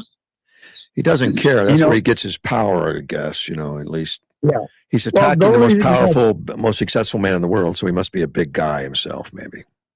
And the only reason Spain thinks he's a good guy because they don't know what he's done. I heard that comment the other day from a like who is this guy? Well, he hates Trump. He must be good because that was a progressive convention. That was all progressives. So they were in their own bubble. So anti-Trump is big. So I'm listening to this guy. I lied. I started hearing it and I got, this guy reminds me of the Dixie Chicks. Yeah. Remember them when they went across the seas and talking trash about the president was Bush. And it's the first time she wasn't proud or something, I don't know. But their sales got affected greatly. But in Waltz's world, his popularity in the bubble becomes stronger the more he attacks and says outrageous stuff. Like there's an illegal war and he's a maniac and all that kind of stuff. Lost his mind. That's only for them people that don't know. Yeah, I know. They, all those people, they're getting their news from the media just like we do. So if the media is painting a bad picture on Trump, that's what they're receiving. They're getting that media. They're getting the hate Trump media. And I can't believe a governor does that, though. I mean, that's a governor during wartime, during a time when we have an active military, thing going on with Iran. He's out there trashing our commander in chief. That's just terrible. Hey, it's no worse than Jane Fonda coming out and saying she's embarrassed about America. She's ashamed of America. I think she said that the other day. I think that's exactly right. I think that's where you put Tim, right in that whole Jane Fonda, type. Exactly. Yeah. And the thing is, too bad American people aren't speaking out and yelling, "Hey, shut the blank, Jane Fonda!" And you didn't hear me? I did, though. Oh, yeah. You know what I'm saying? I do. You know what I'm saying? Oh, you're not going to see it in the mainstream media. They're not going to put it out there. You're not. No, but you're going to see the mainstream media is going to be putting out Jane Fonda, but they're not going to talk about how we feel she's so distasteful and such. I can't say what I was going to say. But you know what I'm getting at. But you realize the countries that Waltz had in that room, the countries, UK and France and Spain. If that happened, that somebody from their country had done that to their prime minister or president or whatever, they would go to jail in those countries. Even in England, you can't do it. They might not be found. Well, that would be North Korea and China, maybe, but they definitely go to jail. Yeah. To me, Waltz is he still governor? Mm-hmm. He's not running though. Governor, he's not running. No, he's not running, but he's still governor. Yeah. He has a governorship, and he's been rating our president. Yeah. And America. And he's doing it on I guarantee he's doing it on the tax dollar dime. I would imagine he flew over there at the expense of the state of Minnesota. For business. For business. Yeah, because this is a chance to hobnob with all the other politicians that suck like I do. Yeah. The thing is his excuse to go over there is to bring business to Minnesota. That's why he's there. Probably. That was the reason he went there, to get a business brought into Minnesota. I heard a commentator say he's the only governor that has been invaded by Somali pirates successfully. It's a true fact. Yeah, and look at it. How many millions of dollars coming out of Minnesota to Somalia? Oh, it was the biggest part of their gross national product for a year. It was billions that they took in. Billions. Yeah. another billions. Yeah. So that's why America will fall, and they'll fail, and people, we have a good chance of getting overthrown from the inside. Well, the good news is, Gilbert, we're more aware of it now, and more people are becoming aware of it. And more people are turning to religion too. Did you see some of those numbers? It's just crazy. Young people are going. Yep. Which is amazing. They like I asked our representative, our school board the other day when we had our meeting, are you guys willing to bring out that we have the 10 Commandments put in our schools? And of course, they're looking. They look at it, but they have to look to see the lawsuits. Yeah. Lawsuits. And if we did that, we'd have to put all the other religions. I don't know. We are a Christian nation. That's what we were founded on. Right. And I read something just a while ago that was authored by Supreme Court Thomas that that really states all of that. That's the founding documents. That's the basis. Right. And progressives want to kill God. Oh yeah. Well, once they took out the 10 Commandments and the Pledge of Allegiance, right? Didn't they take the Pledge of Allegiance out at one time? I don't know. I think we're still doing Pledge of Allegiance in Yuma anyway. Oh yeah, we're doing it now. We're doing it now, but they took it. They did away with it for a while. Well, they want to do away with the under God part. Yeah, exactly. And that was Eisenhower who brought that into the pledge. Yeah, it wasn't always there. It was added. Absolutely. Yeah. I think it was President Eisenhower that put one nation under God. Yeah, I'm pretty sure that's who it was. Yeah. But anyway, Russ, I just want to thank you. I was thinking about this. I was thinking about that man that killed 8 children. Man. 8 children. Yeah. And it's not even on the news. You would think it'd be more on the news, but it's not. They're worried about Patel being a drunk and an alcoholic. That's hilarious. Yeah. It means you're over to the target, man. You're doing something right.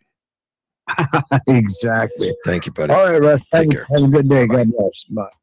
As Mr. Gilbert this morning. Let me see. I'm just wrapping up here with Patel. He played a role in investigating Democrats for those actions, meaning the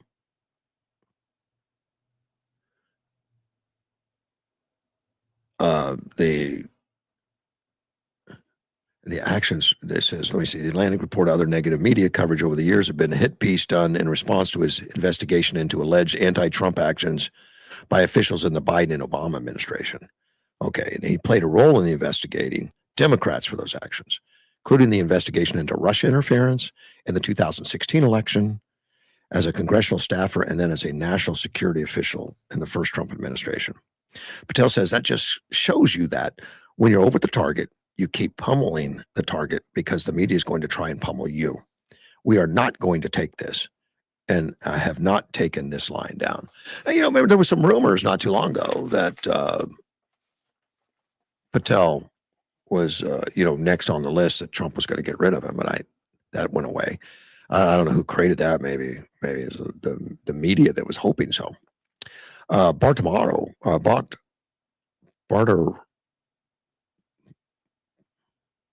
I can't get her name right now.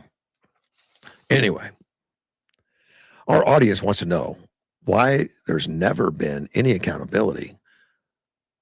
Well, Patel says, I can announce on your show that we've got all the information we need. We're working with our prosecutors and Department of Justice Attorney General Todd Blanche.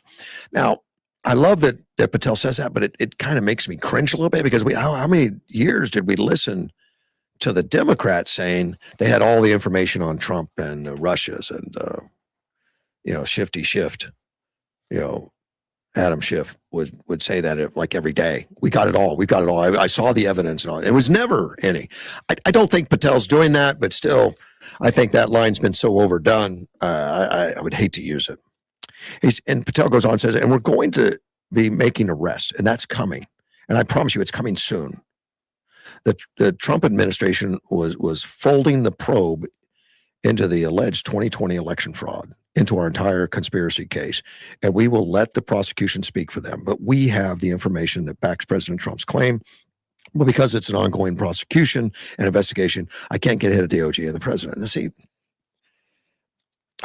I love the fact of what he's doing. I like that he's bringing us information, but he's bringing some conclusions on what he's read versus what he's read. I mean, I would rather know some details or not tell me almost, because then I think maybe he's playing a shifty shift game. I don't really think that, but it sounds like that to people. That, well, if you had something, you'd say it. Well, he can't, so hopefully it comes out quickly. This article says he appears to be referring to the Justice Department investigation that was based out of Miami on the U.S. Attorney's Office in the Southern District of Florida. The Florida probe, which had focused intensively on former CIA Director John Brennan, reportedly expanded in scope, possibly to investigate Trump's claim of voter fraud in the 2020 election. Well, hopefully something comes from it soon. I don't want Patel to leave me hanging. He said this week, so we should have something by Friday, if that's all accurate. Of course, it's going to be up to the Justice Department to bring the charges, not Patel. So he must be pretty assured that's happening, I would hope. Gilbert mentioned that 8 children died in a mass shooting. I have the article here. I've had it for a couple of days. I haven't really said much about it myself. I just can't wrap my head around it. Maybe I did mention it briefly the other day. But it happened in Louisiana. 8 people were dead, and as Gilbert mentioned, it was a black man. Not that that matters to me. I don't care if you're black or white. It's just hilarious that if you read an article about a shooting and it doesn't give the race, that's because he's not white. That's just so weird. Because if it's white, it's going to be a white man. That doesn't generally. I mean, that's seems to be what the reporting is. The victims range from 1 to 14 years old. A total of 10 people were shot. There was 2 adults. But 8 children are dead. Shreveport police are just like at a loss. The police chief, Wayne Smith, says, I just don't know what to say. My heart just taken aback. Now, see, this is this guy that has to handle tragedy every day. But to see 8 children killed is got to be something special. I cannot begin to imagine how much an event could occur. This is an extensive scene, unlike anything most of us has ever seen. Yeah, and I know I did mention this the other day a little bit. The man stole a car at gunpoint, half a block away from the original crime scene. And then he was shot dead during the shootout. But he shot 10 people, 8 kids, killed 8 kids. Some of them his, I understand. This article says shot related to the suspect, and I read that 2 of them were actually his child in a different report. We're not giving any explanation of what went wrong, what happened, or why. And for me, that's always important. I always like to know that, and I guess I've been waiting to have some reports written that whatever it was, whether he was a crazy guy or a drug addict or something. But it's kind of nothing justifies the shootings. Believe me, I was just curious what's going on in his head. So if I ever see that in somebody, I can get away from it, maybe. I haven't talked about the Iranian war right now. They should be. I mean, they're meeting today. I don't know what time today that the peace talks, so-called peace talks, would be going on. I don't know, but today, because I know the ceasefire is going to run out like within a day or so. Let me see. I'm just looking at Fox News real quick, see if anything pops up that they come to some revelation.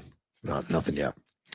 Iranian families, by the way, the schools have been closed since the U.S. and Israelis started this action in late February. They haven't any schools. And yeah, there's real families that live over there that, in spite of the atrocities from the regime, they try to live as normally as they can. This says life for Iranian families continues to be disrupted. Many families fled Tehran after the airstrikes began. which I didn't know that, but it makes sense. I mean, there's going to be a lot of targets in Tehran, you would think, because factories that build weaponry as well as leadership and stuff like that. The airstrikes began nearly 2 months ago, leading to disrupted routines, crowded living arrangements, and financial stress. Families are struggling to find a normalcy, according to Roya Ameri. She's a housewife. She just recently returned to Iran after fleeing with her 2 sons. They stayed with relatives and 15 people living under one roof. Probably not even a big roof. But they were among hundreds of thousands of Iranians that fled for other cities for safety. It makes sense, although it looks like the bombings that went on were very strategic, and they were confined to certain areas. Of course, there's always going to be collateral somewhat. But I would think if you're in a residential area far away from some of the infrastructure, you're probably going to be okay. But that wouldn't be the case for some.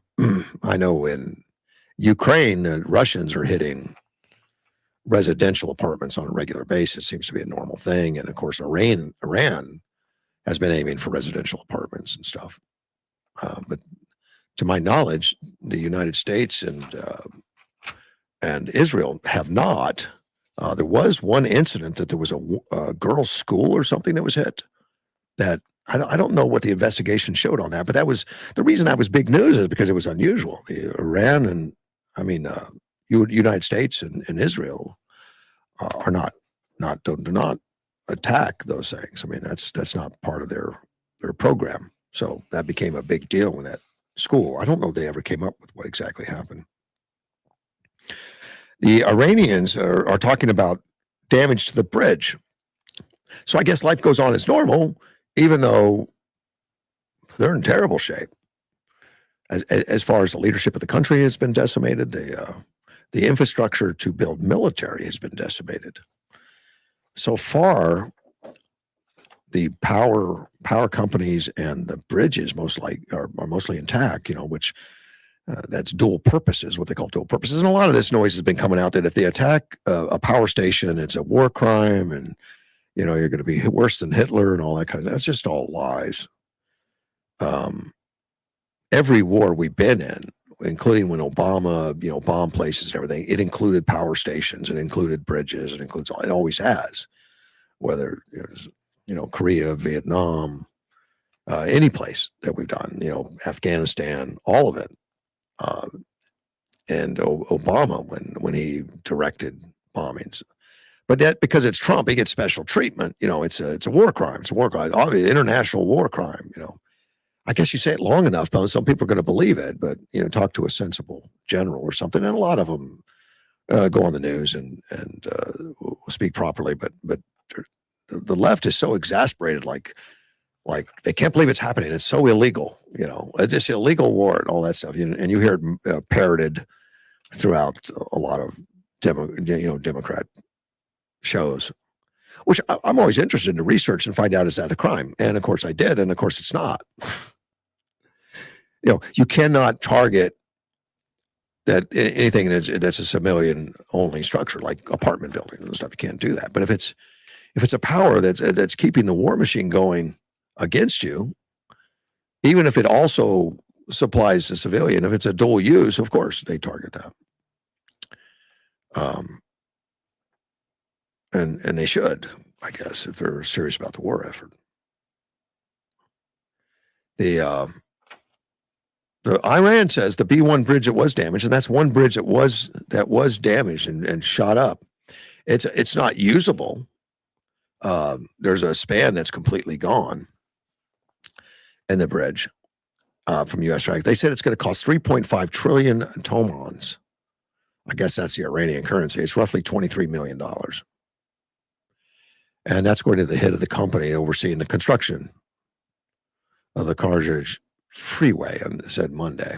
Now, that bridge was fairly new. I guess it was only inaugurated like less than a year ago. So it wasn't that old. And it was a major bridge that supplied a lot of military type traffic. So the United States saw we should take that out of action, which they did. They didn't destroy the whole bridge, but one of the spans was definitely destroyed. According to this construction company, we are trying to proceed with reconstruction under the current conditions by demolishing parts of the structure and redesigning it so we can preserve it as a symbol of the country. The chief executive of the Freeway Construction Company. He also pointed out that the B1 bridge had been built without foreign involvement, and that reconstruction costs could end up being higher than the initial estimate. Now, I was wondering why they said without foreign involvement, and I guess I take great pride in that because a lot of these underdeveloped countries, they don't have the experience and expertise to do major projects, possibly. And there's no shame in bringing out the people that have the expertise, just like we are. You know, right now in Phoenix, we got some chip manufacturers that's Taiwanese, and it's heavily staffed by people from Taiwan who have the training, the experience, and understanding on the chip manufacturing. And they're actually training American workers right now. That's part of the whole program of allowing that thing to be built, was that you would train people in the United States to do that. So obviously, a lot of these foreign countries, as they get involved in these projects, they haven't been. They bring in people. I think that's great. That's wonderful. Also, I have an article here, and it was also sent to me by my fact checker, Edward. I think he was happy with it.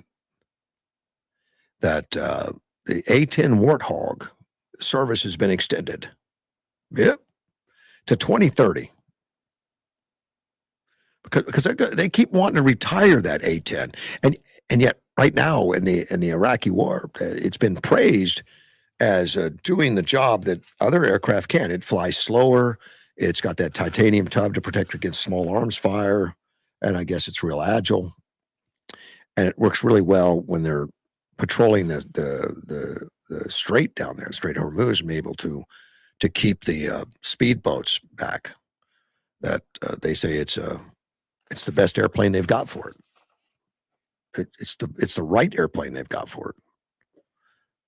Versus like the F-35. Now the F-35 is stealth and all that. You don't need a stealth aircraft for this.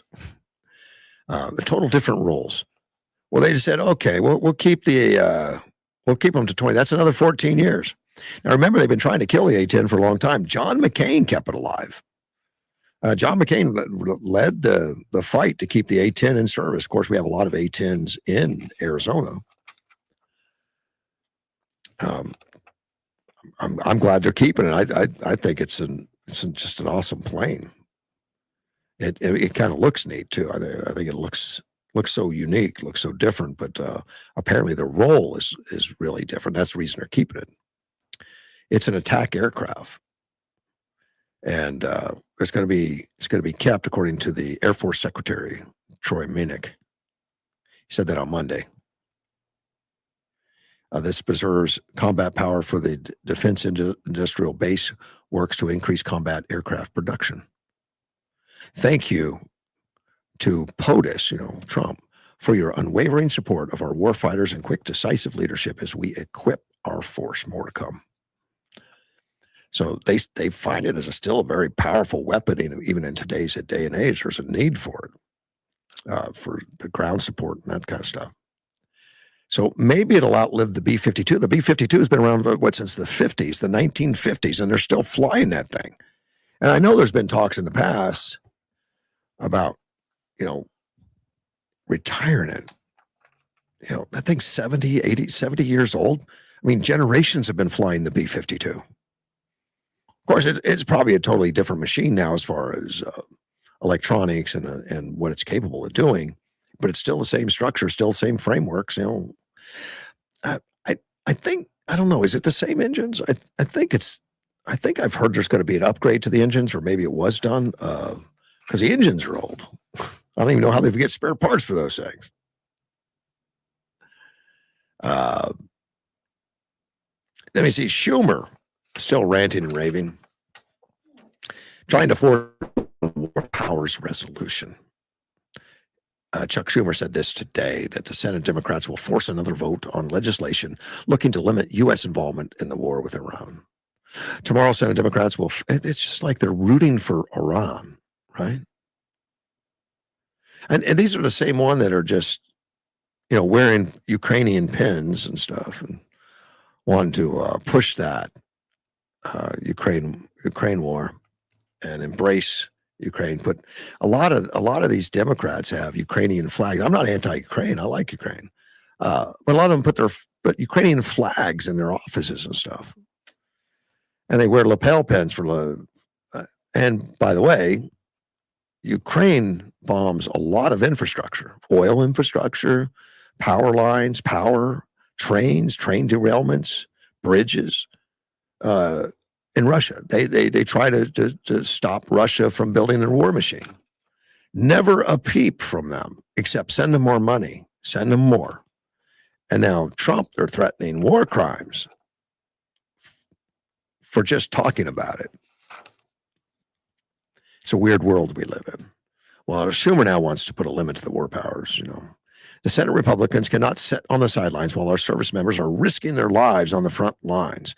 We will continue putting them on the record until the war ends or until enough of them find the courage to vote with us to end this war.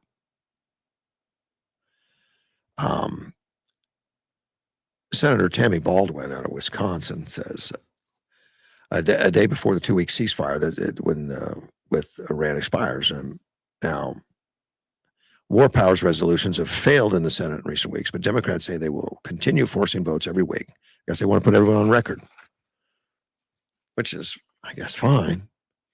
That's their right to do it. But we'll see where it goes. Let me see. United Kingdom Foreign Secretary Yvette Cooper said Monday that critical movement is coming with the expiring of the 14-day U.S.-Iran ceasefire. And this is the same UK that doesn't come to help at all, along with all these other countries. Now, she emphasized how she's been maintaining international pressure on opening the Straits of Hormuz. All these countries that refuse to help are putting pressure. I don't know what that means, pressure. As we near the end of the 2-week, this is critical diplomatic movement. They're just sitting around talking to each other. I mean, France and UK, and then I heard a commentator the other day. It was Tosi TV. He's from Iran, but he does a lot of he has a lot of journalists and stuff that are in Iran and all over the world talking about it. And he made a bet the other day on air that was at Carney, the Prime Minister of United Kingdom, will take credit for the opening of the Strait of Hormuz when it happens. Which they've had nothing to do with it. They won't engage at all. At least I don't think they have yet. And at some point, Trump was frustrated and said, I don't even need you now. But Yvette's traveling all over the world. Said for the last 6 days, I've traveled to 5 countries, speaking to more than a dozen foreign ministers and counterparts to maintain international pressure on the opening of Strait of Hormuz. The UK and France hosted a conference of about 40 countries, April 10th in Paris, to secure the strait. I would like to know the results of that. What did you come up with? What you want to send Iran $1 billion or something, or what is it? You want to give in to the terrorists so that they can keep that sword hanging over your head for another 47 years? It's amazing to me. They're bragging about this, that they've worked so hard and diligently. So yeah, I agree with Tosi. When it does happen and it's opened, they're all going to take credit for it. Well, it's because of our hard work dealing with countries that had nothing to do with it. Versus assisting or showing support for Donald Trump. And I think that would go a long way. I mean, these terrorists in Iran, I mean, they see what's going on in Europe, that Europe is not supporting it. Europe is not backing NATO or anything like that. NATO's not backing it. And they see that France, Spain, or whatever, is shut off their airwaves. They don't allow, they're looking for more allies, and they've got it in Europe, it looks like. Europe's weird to me. I mean, they depend on it. It's hurting them. This crisis is hurting the world, but it's hurting them as much as anybody. China, particularly, is hurting. We have oil, but it's hurting us because our oil prices are higher. Yeah, I heard some idiot. I think it was a senator talking the other day. He wants to pass a law that no oil can leave the United States. In other words, our exports would be cut off, and that we would only sell oil to ourselves, and that way it won't be high price because there's no shortage. And he wants our oil companies, to take a lower price. And these are the same Democrats that want to kill all the oil industry. Yeah, eliminate offshore, eliminate some of these, drilling in Alaska, eliminate all that. Kick out the refineries. But we want cheap oil, and now we're coming to the aid for the public. It's like they hate carbon, but right now, politically, it makes sense to be this, pro for the people. Give them cheap oil, so they would dictate to the oil companies the price they could sell. I don't know if you know this, but that's direct fascism, is to control the business and tell them what they can sell, what they can't sell, and tell them that. That's exactly what you blame. You call Trump as a Nazi and a fascist. That is fascism. Not owning the business, not taking it over, dictating to where you're going to operate, what you're going to sell, and the hours you're going to sell it, and what price you're going to sell it at. It's fascism. And that's what they're all recommending. That's what this guy particularly is recommending, is looking for more and more support. Kind of amazing. That's and I know people have called in and suggested that that our oil companies are gouging because we have our own oil. We don't have to follow, and we're not dictated to following the international price and all that. Correct. The second we don't, though, then we've taken the companies over. We're no better than Venezuela at that point. These are independent companies and are going to follow the marketplace. The marketplace is ruling. Not we've got our oil, you can't have any, and we're going to force our oil companies to sell below market value because they don't need that much money. That's what some Democrat senators are recommending right now. And I know some people out there, well, I want cheap oil, so yeah, it's okay. Yeah. Then we become Venezuela. And at the end of the day, the people of Venezuela suffered. I mean, it was all fun and games for a couple of years till you went through everybody else's money and everybody's expertise and everybody else's investment. But pretty soon, the investment stops, the exploration stops, and people move on to other places where they can do well. And it wasn't in Venezuela. They moved to other places. They got out. And well, some of these guys just don't understand, and they would push that immediately. While they're still in business, I want to talk about The View. And The View will probably be in business forever. I know there's people thinking that they'll take them off the air because they're losing viewership or something. They still have a core of avid listeners that just love the misinformation. Anna Navarro, of all people, attacked Caitlyn Jenner yesterday. Now, Caitlyn Jenner was a former guy. He was an Olympic athlete. Bruce Jenner. Yeah, Bruce Jenner and Caitlyn Jenner, same person. But Anna is just upset with Caitlyn. Wants her, says there's a special place in hell for Caitlyn. Wow. Well, Caitlyn Jenner. Well, and this all has to do with Trump, because Caitlyn Jenner supports Trump. Even though Caitlyn Jenner, who is now female by self-definition, not reality, but self-definition female, had female on her passport. Because during the Biden administration, everything goes. During the Trump administration, they said, we're not going to be any part of that. We got male, we got female, we got two sexes. And we're going to go by biological characteristics, and it must reflect on official documents like passports. Trump went through all that. That was on his first day, restoring biological truth to federal government. That was his deal. Well, Caitlin lost her passport, I guess, and had it replaced. When he came back, it was mail, and she can't get a change. So Caitlin Jenner talked about it. As the State Department turned her down when she requested it, and she expressed support for Trump during the whole podcast while she was complaining about it, despite the passport issue. I mean, I guess it's not going to affect her lifestyle. She's still going to claim to be female, but she says, I still support it. Jenner said, I haven't heard from him. He's kind of busy right now. My gender marker is not a big on the issue. Okay. So I get that. I'm not blaming him whatsoever. I love the guy and I love what he's doing. Well, Anna Navarro said, cry me a river. Let me play my little violin for you. Changing the marker on the passport's an executive order that he signed on day one. So if you think he didn't know what he was doing, if you think he wasn't fulfilling a campaign promise, because as you say, he absolutely exploited this issue in order to get people to the polls.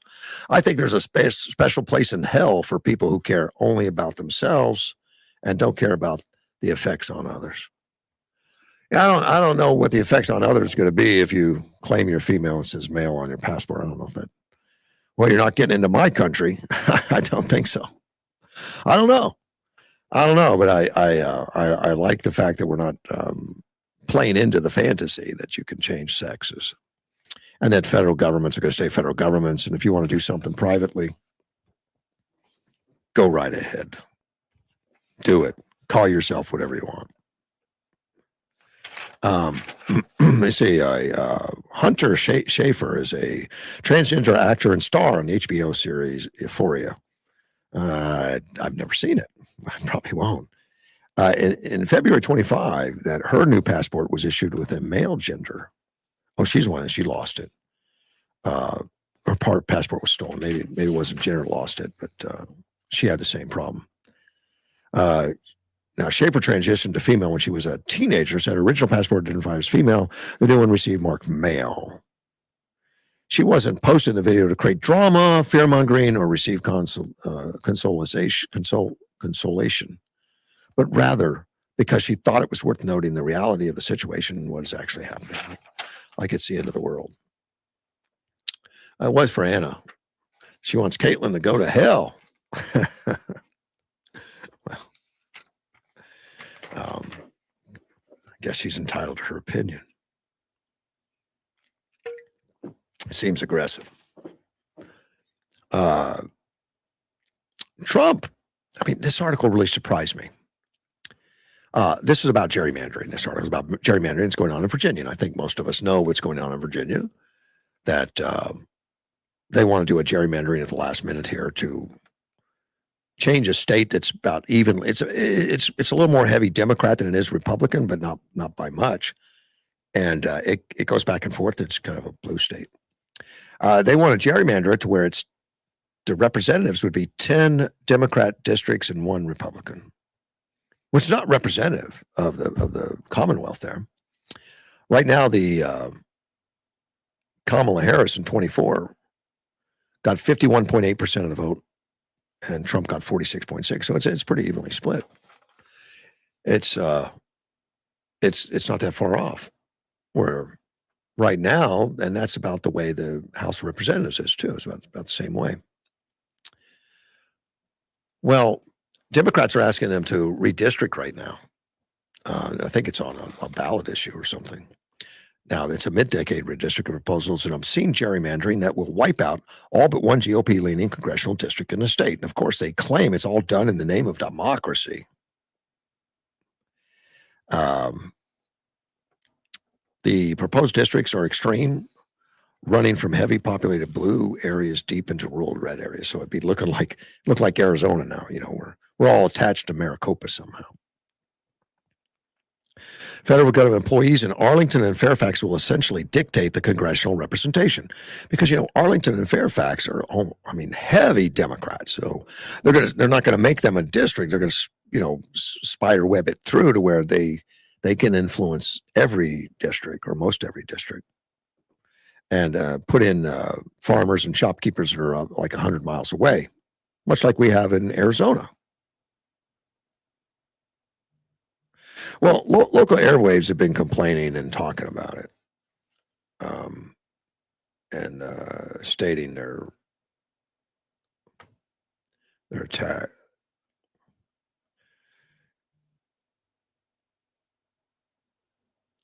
Well, I'm reading something at the same time. Well, let me read it out. Oh, okay. No, that's okay. I'll get to that later. Oh, okay. I'm sorry. I check my messages at the same time. Make sure I stay up to date. But there's been a lot of ads out there pushing this redistricting as a scheme, as a benevolent attempt to save a democracy and free and fair elections. One ubiquitous ad features former President Barack Obama carrying on his tradition for honesty that was exemplified in his infamous declaration. If you like your plan, you can keep your plan, which of course was a lie. That had to do with healthcare. Now it's, if you like your district, you can keep your district, with a hollow promise of going back to Virginia's regular redistricting process in 2030. So, in other words, they know that what they're doing is wrong, but they're just doing it this one time, and then they'll go back to doing the right thing in 2030. And right now, they're urging everyone to fight back against MAGA. This is the whole purpose of it, is to fight MAGA, to make sure that Trump doesn't have a House that would support him or a Senate that would support him. Of course, the redistricting doesn't affect the Senate. The Senate's statewide, so Senate doesn't get affected at all. They're not going to restore fairness or level the playing field. The Virginia gerrymandering, or they call it gerrymandering, is nothing more than an effort to stack the deck in favor of Democrats to weaken President Donald Trump. Now, this article says that Trump has another tool he can use. And this is what surprised me. I didn't know the history here, that he could fight back. He could fight fire with fire and choose another type of districting. In 1790, we're going back in history here, Virginia and Maryland each gave 5 square miles of land to the federal government to create a district for a new national capital. And that was all part of our Constitution, was to put a district for the national capital that didn't have any influence from a state, so that the federal district would be independent of any state influence. And that's why we have the District of Columbia. And I know the Democrats want to turn it into a state, but that would be non-constitutional. It's stated the reason they did that. And it was only 10 square miles, not real big. But it was purposely not in a state, that it sets apart from a state. Well, and Virginia remained part of that district until 1847. This is the part I didn't know. I didn't know that in 1847, it was retroceded to the Commonwealth. In other words, they took back their 5 square miles. The shameful reason for that retrogression was protecting slavery in Virginia when the district abolished it. They wanted to protect slavery in Virginia. So they took back their 5, and that was where Arlington was. Arlington was built Arlington was originally in the District of Columbia. Now it's in Virginia. I didn't really understand all that. That used to be the District of Columbia. Virginia went in and took it back in 1847. Of course, after the Union defeated, in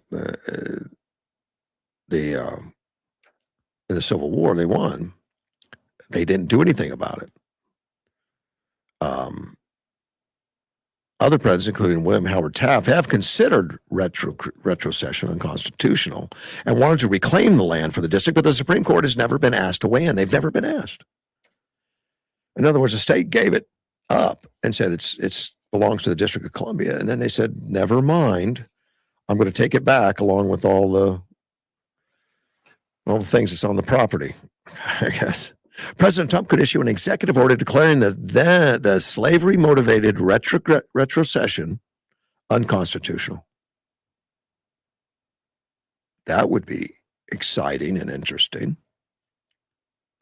triggering certain legal action and allowing the courts to finally weigh in on whether the county of Arlington and the city of Alexandria, in fact, properly belong to the District of Columbia.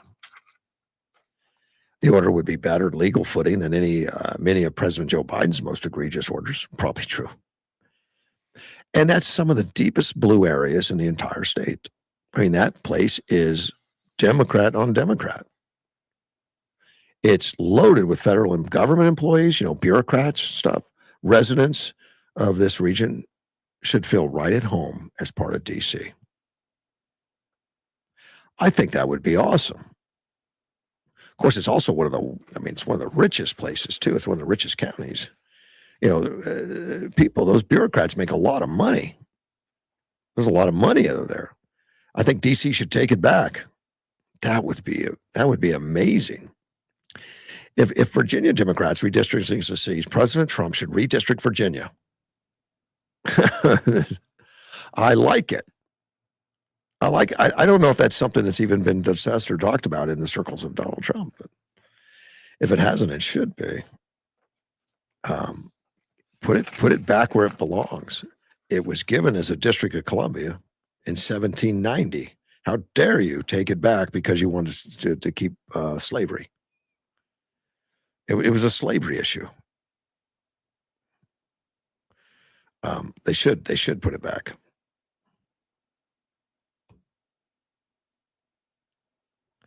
Yeah, and my fact checker who lives in Arlington says that if Arlington and Alexander are taken back by DC, Virginia would never vote blue again. I guess the rest of the state's heavily Republican. It only votes blue because of Arlington and Alexander then. That would be an amazing thing to do. That would be, I would like to see that. If you can, call Trump and find out if he's looking into it. I'd like to see that done. Hunter Biden is living abroad. Did you know that? He's not in the United States anymore. He's got legal. In this article says as legal troubles mount. It doesn't say he's avoiding it, but he says he has something like $17 million in debt. I mean, he's a guy, a lot of money's passed through his hands, and he's been in trouble for not paying taxes on that money. Now they're saying 17 million. How do you spend that much money? A lot of it's his legal fees right now. It's legal fees because he's caught himself in some trouble. He moved out of the United States because of legal fees, according to the article, or at least it's coincidence it was the same time. His attorney, Barry Coburn, said that Biden's current living situation disclosed it. He says, Mr. Biden lives abroad. He cannot pay his current lawyers. It remains unclear where the first son of the former President Joe Biden has relocated. However, but he knows probably. He previously indicated late last year they'd been visiting Cape Town in South Africa, where his wife, Melissa Cohen Biden, is originally from. When Biden says, when all the political and personal stuff come to an end in the last 6 months, I had always promised that we would spend some time over here. Now, he was on a podcast out of South Africa back in November. He says, we're trying to be between Cape Town and the States, go back and forth. I've fallen madly in love with Cape Town. You guys do not know how good you have it here. It's the most beautiful city in the world. Well, then he should stay. Photographed with his family alongside his parents, Joe Biden and Jill Biden, in Santa Ynez, California, over Easter weekend. So he goes back and forth. He's $17 billion in debt, but he can still afford to fly back and forth, probably private plane. Amazing. Well, the reason we know he was there because Ashley Biden took a photograph, put it on Instagram. The court document disclosing Biden's current living situation were submitted in Washington to civil court, which previously represented him in a series of criminal cases that drew intense national scrutiny over the years, including a felony gun trial in Delaware, a tax crimes prosecution in California. He's not paid a substantial portion of the fees owed to his legal team. He reported his limited financial resources cannot afford to hire special specialized professionals to assist in the lawsuit, citing instances that Biden manually hand searched his own emails to locate relevant documents rather than relying on outside resources. $17 million in debt. That's a lot of legal fees. And 24, Biden was found guilty of multiple criminal offenses, including the illegal purchase of a firearm in 2018. Prosecutors proved he lied on a federal form by stating he was not using illegal drugs. At the same time, he was struggling with crack cocaine addiction. And I think he was recording it on his laptop computer. He also pleaded guilty to 9 federal tax charges, including 3 felonies in connection with a scheme to evade $1.4 million in taxes. That's never a good idea. Schemes, don't do it. Let me see. NFL's beginning to bring in some replacement officials. Yep, referee labor deal nears the expiration, so they're bringing in the scabs. I don't have any problem with that. It's a business; they can do what they want. Scabs are what union people would refer to them as, and that is not complimentary by any means. If they've done it before. There was a memo by the league officials Wednesday to inform them that potential replacements had undergone or were undergoing background checks. They reported the officials have worked for the NCAA level in all divisions. And I remember when they did that years ago. What year was that? Oh, 2012. Replacement officials were used to start the 2012 session, and there was a lot of commentary. I mean, about bad calls, bad everything. But there's bad calls all the time. But it was definitely, or what we consider bad calls. It was definitely really hyped up during the 2012 season because they were scabs, out there. Roger Goodell, I'm not a fan. The negotiations haven't progressed the way we'd hoped from a timing standpoint. We obviously have obligations to fans and everyone in the National Football League to play. We'll be prepared to play. We're taking the appropriate steps to be ready, but we're also keenly focused on negotiations. Well, even if they have, less experienced officiating, it's a level playing field because there's going to be less experience on both sides. Perry Falwell, the league's senior vice president of officiation, said, throughout the process, we will continue to solicit your feedback on the performance of the potential replacement officials as we finalize the game official roster for training camp and preseason games. The Referees Association is looking for a new labor deal. Teams were told to expect replacement officials at practice if the deal's not reached by June 1st. Because May 31st, it's expiring. They've been negotiating new collective bargaining agreements since the summer of 2024. Sounds like it's not going well. So we definitely don't want that team to go help out with the Iran negotiations. Iran knows how to drag their feet all by themselves. They don't need the help.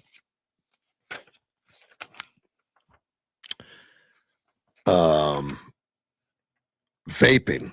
I'm not a fan. I support everybody's right to vape. That's okay. I would be disappointed if my children or somebody, I care about was doing it.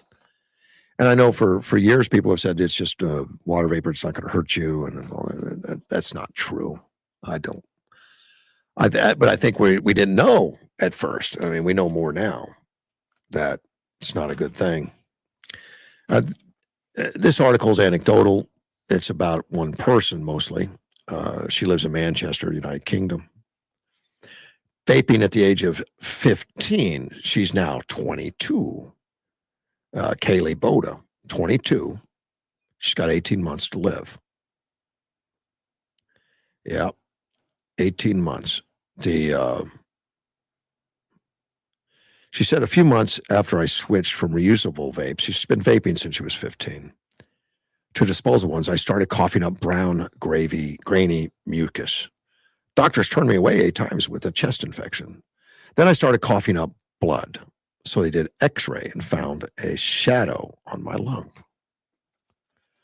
Good. And I'm sure she kept vaping during that time. But they told me they were 99% sure since I was so young that it wasn't cancer. So not to worry about it. When I got the results back and they told me it was lung cancer, I felt so surreal. Was very naive before her diagnosis. Sometimes like this would never happen to me. She had surgery, removed half of her right lung.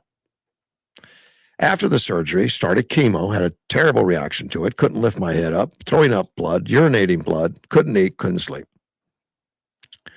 She got an all clear in February 26. It felt amazing. 2 months later, I was told the cancer came back and I have 18 months to live. So that just happened this year. She's 22. And obviously she's been battling it for a while. She started vaping when she was 15. She says, I'm 22. This isn't supposed to happen to anybody my age. Stay off the vapes because they will catch up to you. My symptoms started a few months after I started disposable vapes. And there's no lung cancer in my family. I haven't vaped for 3 months. I've made my parents stop. I've made my mom stop. I'm urging all my friends to stop. Stay off the vapes because they will catch up to you. Reusable vapes since the age of 15 and began using disposable vapes a few months before the cancer symptoms. So, I mean, that's her thinking that it was the disposable vapes, but that's the doctors don't know. She developed a rash all over her body. Doctor said it could have been due to shingles, chickenpox, or scabies. Nothing worked. I got treated on all three and nothing worked. I got to the point where I was cutting myself from scratching so hard. It wasn't until March of 25 that she began coughing up bright red blood. At that point, doctors gave her chest X. That's when she found out she had the shadow. 7 biopsies. His doctor took samples of the shadow in August and then went to get the results. She had stage 1 lung cancer in September 25. She had surgery to remove lower lobe. And the surrounding lymph nodes during the surgery, doctors upgraded the cancer from stage 1 to stage 3 after finding cancer in 6 surrounding lymph nodes. Following the surgery, she was unable to breathe properly and had to learn to walk all over again. Oncologists say it's rare for somebody so young, whatever. Now, doctors were unable to pin the cancer to a specific cause, which makes sense. It's kind of hard to do. But told her that smoking and vaping definitely didn't help. Now, she's hoping to raise thousands of dollars needed for treatment to try to prolong her life, which really is confusing to me. In UK, the United Kingdom, where she lives, free medical. Why would she need money to pay for it? Except free medical comes with limitations. Yeah, and they have, they'll cut off care for certain things. So maybe that's where she is. It doesn't specify that. But if she's trying to raise money for treatment and she lives in a country that has free medical, well, just like Canada has free medical. But the hospitals up on our northern border in the United States, all along the northern border, filled with Canadians because they have free medical, but they'll come pay for it because it's rationed. You can't always get it. That's how they keep it free. You know, it comes out of the country's budget. So they say, well, we're going to stop paying for that. It's just a fact, you know, that people live with up there. You know, you get free medical when you can get it. And I've talked to many. In fact, when I was on the hospital board, and one of the vice presidents he came from the UK, and he said in the UK, and you know, he worked in their hospital system. He said at a certain age, and I don't remember what that is, at a certain like 65 or something, if you fall and break your hip, they will not do a hip replacement. They just give you crutches. That's how they keep the cost down. Now, unless you break your hip, you're not going to feel the pain. So by and large, the majority of the people are very satisfied because they never broke their hip. But a hip apparently is a very expensive thing. And they don't want to do it on somebody old. They'll do it on somebody young. Crazy. But that's the system and nobody thinks about it. It just is. If we did that in this country, they would go berserk in this country. Let me see. This article also has a Pennsylvania woman, a 26, who vaped for just 1 year before lungs collapsed. 22 when she took up the habit, So in 4 years, oh, okay, she was 22. So her lungs collapsed when she was 23 then. Everybody warned me about it, but I didn't listen. I wish I did. That's what youth is all about. Not listening, I think. Everybody warned me. Dr. David Campbell, clinical director and program director of the Recovery Together Bend in Oregon. At the time, the signs of collapsed lungs include sharp chest or shoulder pain, shortness of breath, and difficulty breathing. Lung issues are just one of the many health issues linked to vaping, he warned. The habit can also increase the risk of heart disease and stroke, as well as exposure to harmful and heavy metals. Now, that's what the Dr. Campbell is saying. I don't know that I haven't looked at it, my apologies, but I don't know if the organizations have got evidence on that. You know, it took decades to get Surgeon General to put warnings on cigarettes it's going to cause cancer. I mean, for years, the tobacco company said there's no proof. You can't prove it. And I imagine the vape companies are the same. It's going to take forever to get that kind of proof, I would think. Well, hopefully people get the message that it's hazardous. I had a friend in Tampa, Florida. He was my boss, Bill Scrimshire, when I worked for Genuine Parts Company, Napa. He was a general manager, and I was the operations manager, so we spent a lot of time together. He was a smoker, and he must have been in his 60s at that time, and it was many years ago. And I know he would he'd be smoking, and he would bring up the fact that people thought it was unhealthy, and he was adamant that if it was true, you'd see people dropping dead on sidewalks. It's not true, Russ. Yeah, he was serious about that. This was back in the 80s. It's not true. He was adamant that, you know, his chances of something happening are not going to be any worse than somebody that doesn't smoke. You know, that was his feeling. Dan Rather's in the news. Yeah, he's amongst 200 journalists demanding Trump be called out at White House Correspondents' Dinner.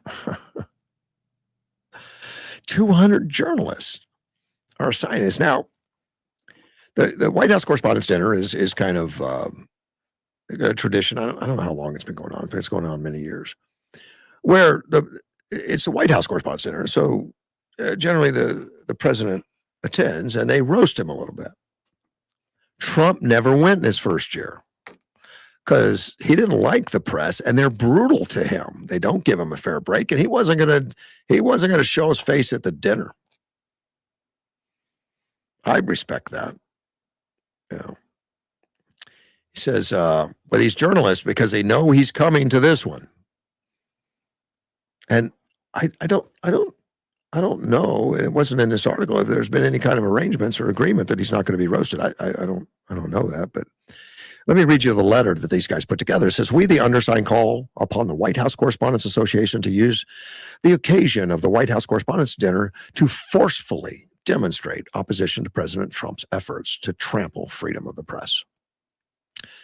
Yeah, that's pretty aggressive. So they want to use it as a platform, as in their words, forcefully demonstrate opposition. That's not what they do to other presidents that they disagree with. I mean, the press, this dinner was to sit down and tell a few jokes and stuff and camaraderie a little bit, but okay. The dinner has long served as a symbol of the vital and irreplaceable role of a free press in America, democracy, and a celebration of the First Amendment, the journalists who uphold it. President Trump's systemic, sustained, and unprecedented attacks on the free press render the press as such an event, profound contradiction of its purpose. The collective weight of the administration's active, retaliatory access, bans, coercive regulation investigations, frivolous lawsuits against the press, defunding of public broadcasting, dismantling of international broadcasting, physical restriction on journalists, personal verbal attacks on reporters, assaults on the media, in official White House press releases and official media posts, the arrest of journalists and the pardoning of those who committed violence against the press represent the most systemic and comprehensive assault on freedom of the press by a sitting American president. This is all crap. Well, I'll get into a lot of it.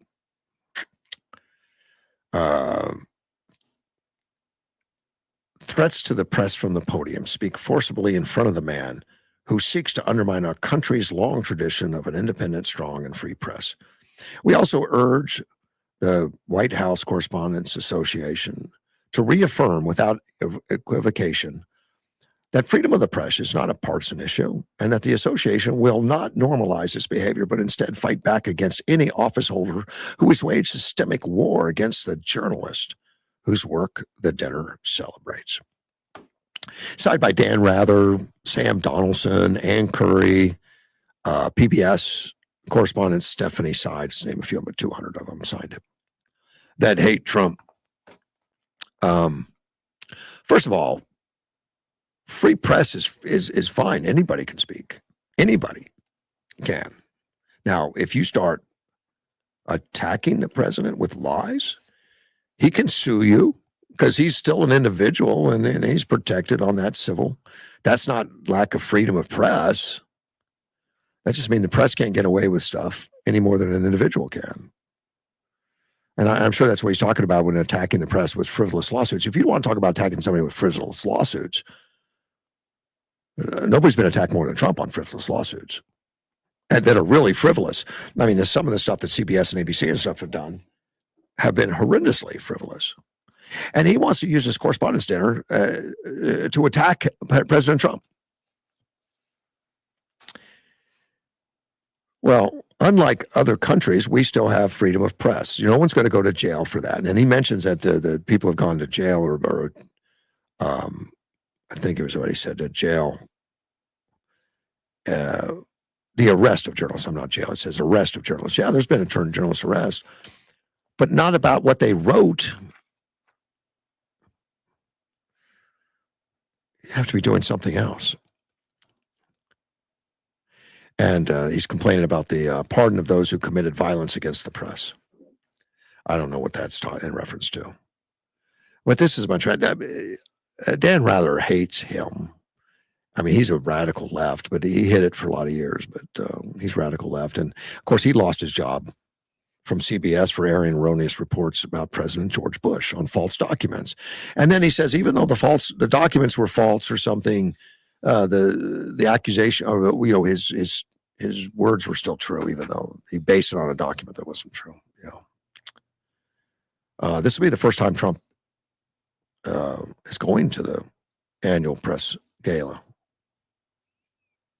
He boycotted it his entire first year. I'm questioning whether he should still boycott it.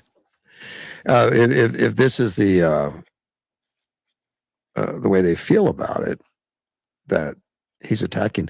I tell you who attacks journalists would be, United Kingdom and some of the other Western countries are now putting people in jail for what we would consider a First Amendment. Speaking ill of leadership and all that, they're not doing that here. And you guys protected Joe Biden so much. It's just amazing how different the journalists, I mean, the mainstream guys, not all of them, but the mainstream guys mostly, how different they are with whether you got an R by your name or a D, and there shouldn't be. There should be equal. If anybody's unequal, it's them. And Donald Trump points it out, and they hate it because he's winning that battle. The public doesn't trust the press. I don't blame them at all. I don't blame them. They shouldn't be trusted. They haven't proved trustworthy, a lot of them. And I think the rest of the journalists, I think they're talking about Don Lemon. It's the only thing I can think of. Don Lemon was arrested. He's fired by CNN, and now he's become an independent journalist. He does podcasts and stuff. And he went and went into a church and helped in that attack on that church of disruption, I guess, of their services. And that's protected under the First Amendment. So yeah, he's arrested for that. He should have been. He says, "Well, I was just there to report it." No, he participated, and it's all on video, and it's not going to go well for him. But that's not arresting a journalist. Well, he is a journalist, maybe. It's arresting a journalist, but not for doing his job, but for doing something outside that job, which is not smart on his part.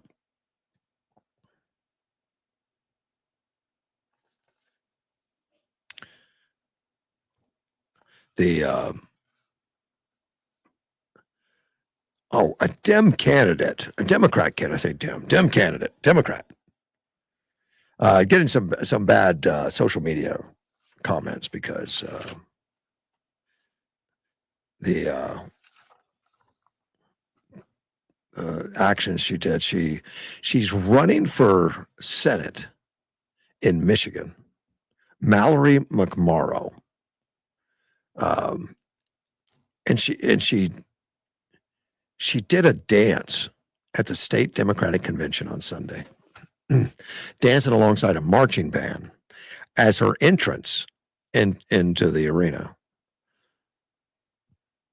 Well, it's getting a lot of notice that it's parallels viral moments from former Vice President Kamala Harris' presidential campaign, which is nothing you ever want to do. You don't want to be there.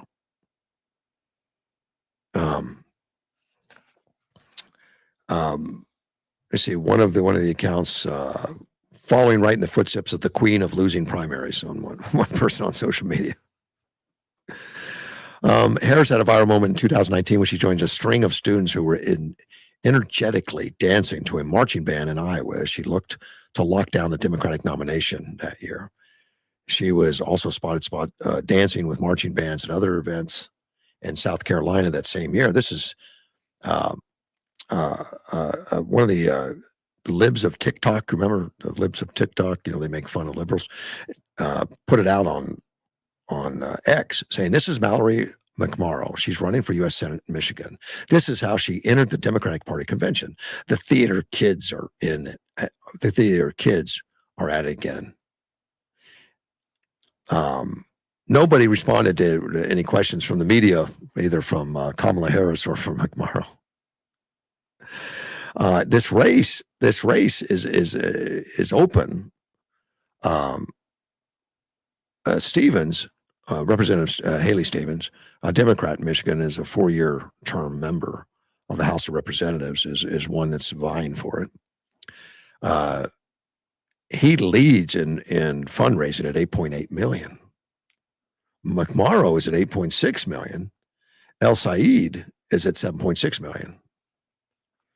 El Said would be the most progressive candidate, emphasize politics like Medicare for all. And retirement tax for seniors, and repeal Michigan's 1931 abortion ban. Mallory will bring the same determination to deliver for Michigan families in the U.S. Senate, according to the website.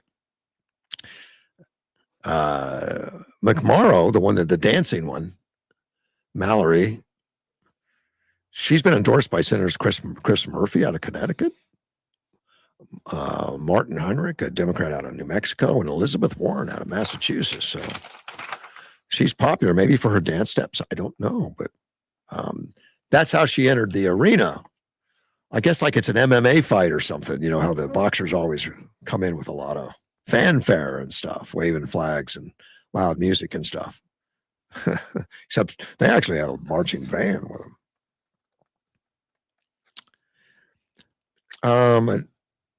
I don't know that I covered this, but this happened on Tuesday of last week.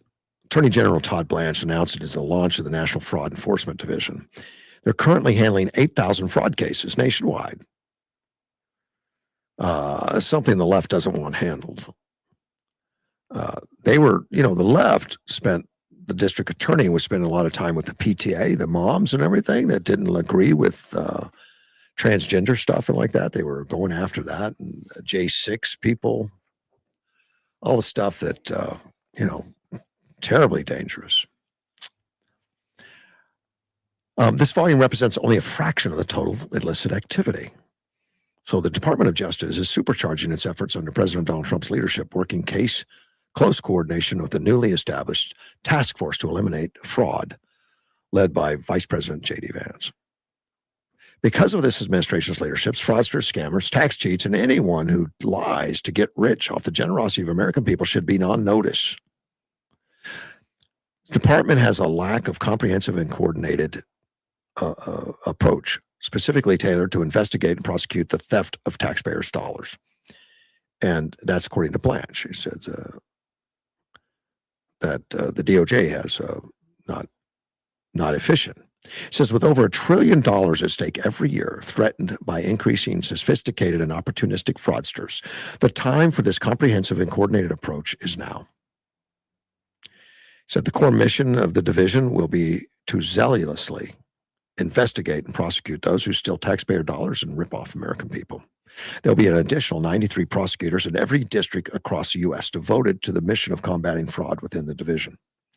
He also disclosed that he's directing the DOJ to establish a National Fraud Detention Center, a permanent prosecutor-led multi-agency data analytics team devoted to uncovering the most harmful actors defrauding federal programs. I like the idea of that.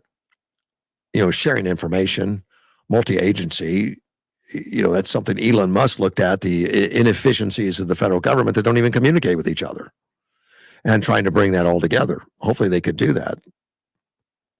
In January, the White House released information regarding upcoming creation of the division.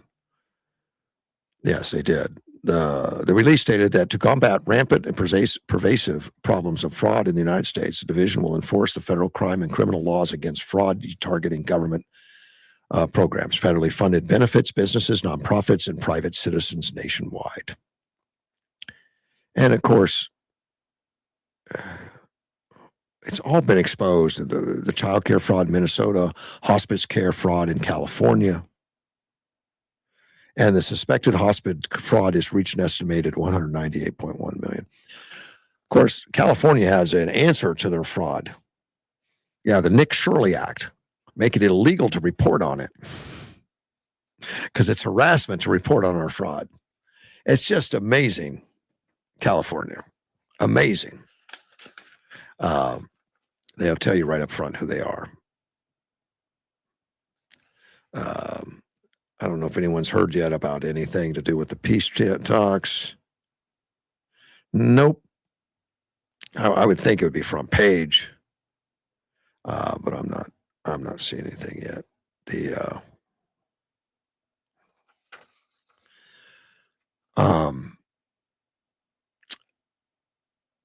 Mohammed Badger Galibaf, he is the parliamentary speaker, sent a direct warning to President Donald Trump on Monday. Iran will not accept negotiations with the United States while under threat. Because Trump, by imposing a blockade violating the ceasefire, seeks, in his view, to turn the negotiations table into a table of surrender or to justify renewed warmongering. Of course, this is just expected from this crowd. There's no, one voice. There's no one voice. It's all over the place, and it's a lot of projection. Claiming the United States is doing terrible stuff. We do not accept negotiations under the shadow of threat. But there is a threat. Trump says the ceasefire ends, the bombing will start. That's a fact. And over the past 2 weeks, we have prepared to reveal new cards on the battlefield. Well, I'm sure our military is shaking. Although they do take it seriously, I would be willing to bet. Iran's foreign minister on Tuesday denounced the U.S. Navy seizure of the Iranian cargo ship, calling it immediate release for the Iranian vessel, its sailors, crew, and their families. I didn't even know that message went out. I didn't remember them calling for that. There's no doubt that the Islamic Republic of Iran will use its capabilities to defend Iran's national interest and security and to safeguard the rights and dignity of its citizens, the ones they don't kill. It is also clear that full responsibility for any further escalation in the region lies with the United States. That was a 6-hour confrontation with that seized vehicle to turn around, which they refused. My understanding is they've already looked at some of that cargo, and some of it was military stuff from China, which was not supposed to be there. Not supposed to have military stuff from China.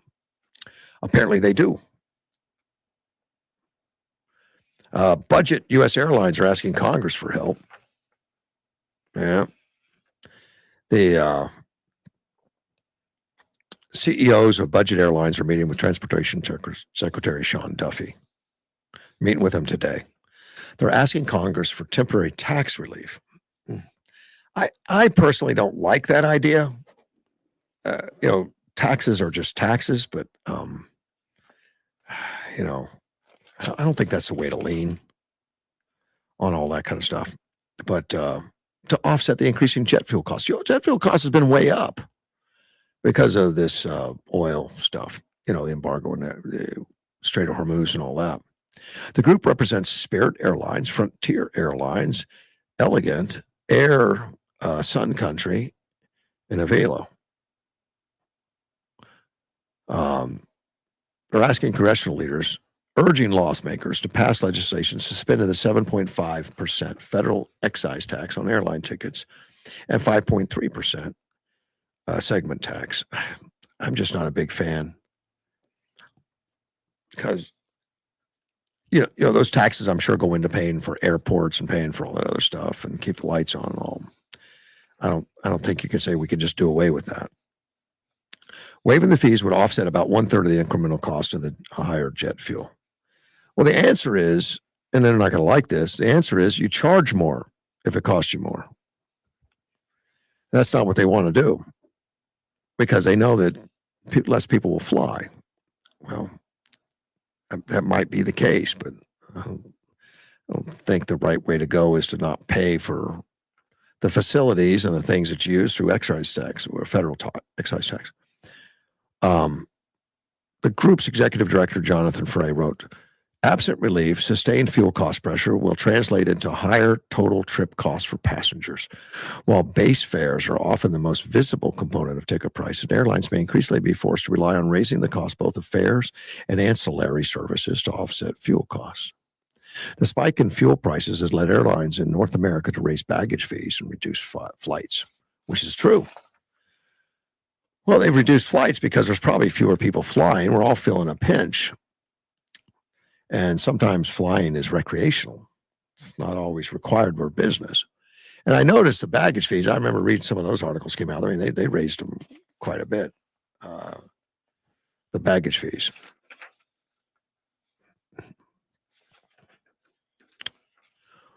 See, there's a trucking company that's suing the state over the millionaire tax. I mentioned this the other day, the Washington state.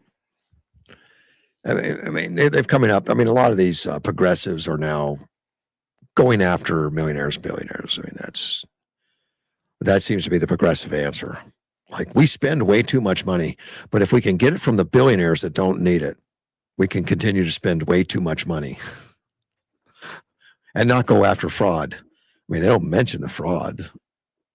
We cannot go after fraud and just take more from the people that are successful, which is crazy. Because they're doing it at the state level too, and then people are going to leave these states, as we say, and they're going to other states. Well, I didn't realize that Washington was one of those states that didn't have an income tax at all. No income tax. But they just have a newly signed income tax for the first time. But don't worry, it's only going to be on the high earners.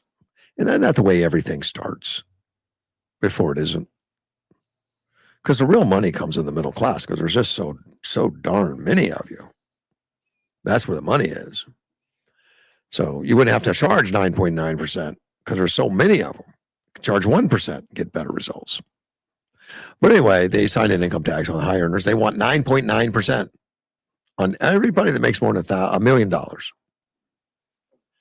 Because you don't need it if you make more than $1 million. So anybody who makes $1 million is going to have to pay $100,000 to the state that they didn't have to yesterday. But now they do.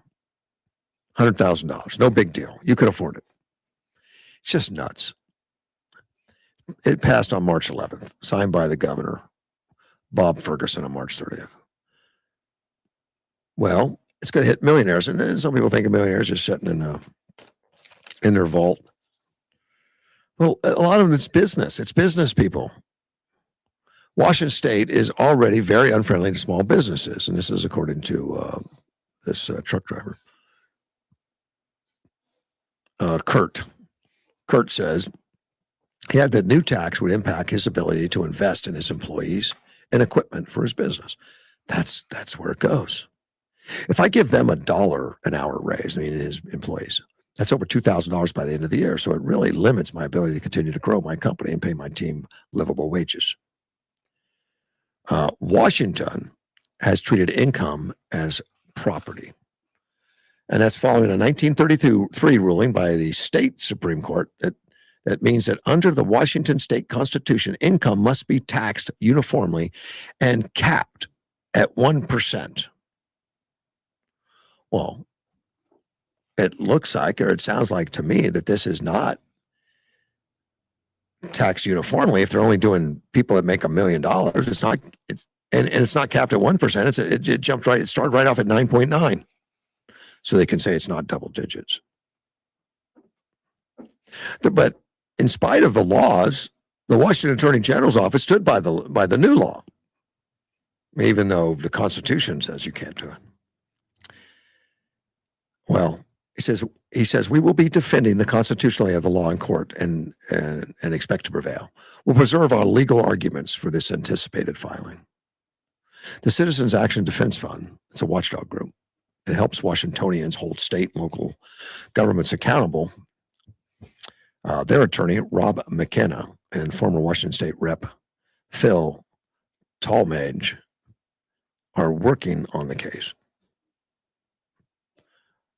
Well, Jackson Maynard, the attorney, says our state's constitution is really clear that if you're going to have an income tax, it's got to be capped at 1%, and it's going to apply to everybody in the state uniformly. And this doesn't do that. I say, I'm a layman. I can even understand that. They can't. He believes the lawsuits presents a strong argument against the tax based on the precedent set by the state Supreme Court. And beyond the legality of the tax under the state constitution, the law itself is bad policy as it takes away a major advantage that has allowed the evergreen state to be the home of massive companies. One of the reasons the Washington state has been such a part of the innovation economy, we have tech, we have Starbucks, we have all the great companies, is that we don't have an income tax. It's been a huge competitive advantage for us. And the fact that we're giving that up and potentially expanding it to everybody in the state is going to be bad for business. Well, I think that's some good common sense. That's what makes me think it won't work. No, I mean, I think Washington will prevail. You know, I mean, they're progressive states, all progressives, and I don't think they care about the law at this point. Probably have courts and stuff that will agree with the progressivism and drive them down that road of having people leave. But I understand they've lost a lot already. A lot of the airline industry has moved to, union-free states, right-to-work states, because they were being crushed by the unions in Washington. So they've got a lot of manufacturing that's already moved out and stuff. And yeah, those kind of things like taxes and unionization and all that drives people out. That California, you're not going to have them. They're going to go where there's less pain into some of these states that are a little better suited. That's it. I'm going to be back tomorrow. Tomorrow's Wednesday. Dean Weingarten will be in, as always. Oh, my fact checker says a higher earner today is a middle class tomorrow. The alternative minimum tax was only supposed to have hit high earners making more than 100,000. Now 100K is the middle class. Exactly. He's exactly right. As soon as they do minimum wage at 15, then they need 30. Yeah, because of inflation, which, by the way, they created. I will catch you tomorrow. This is Mortgage One Stu with Russ Clark.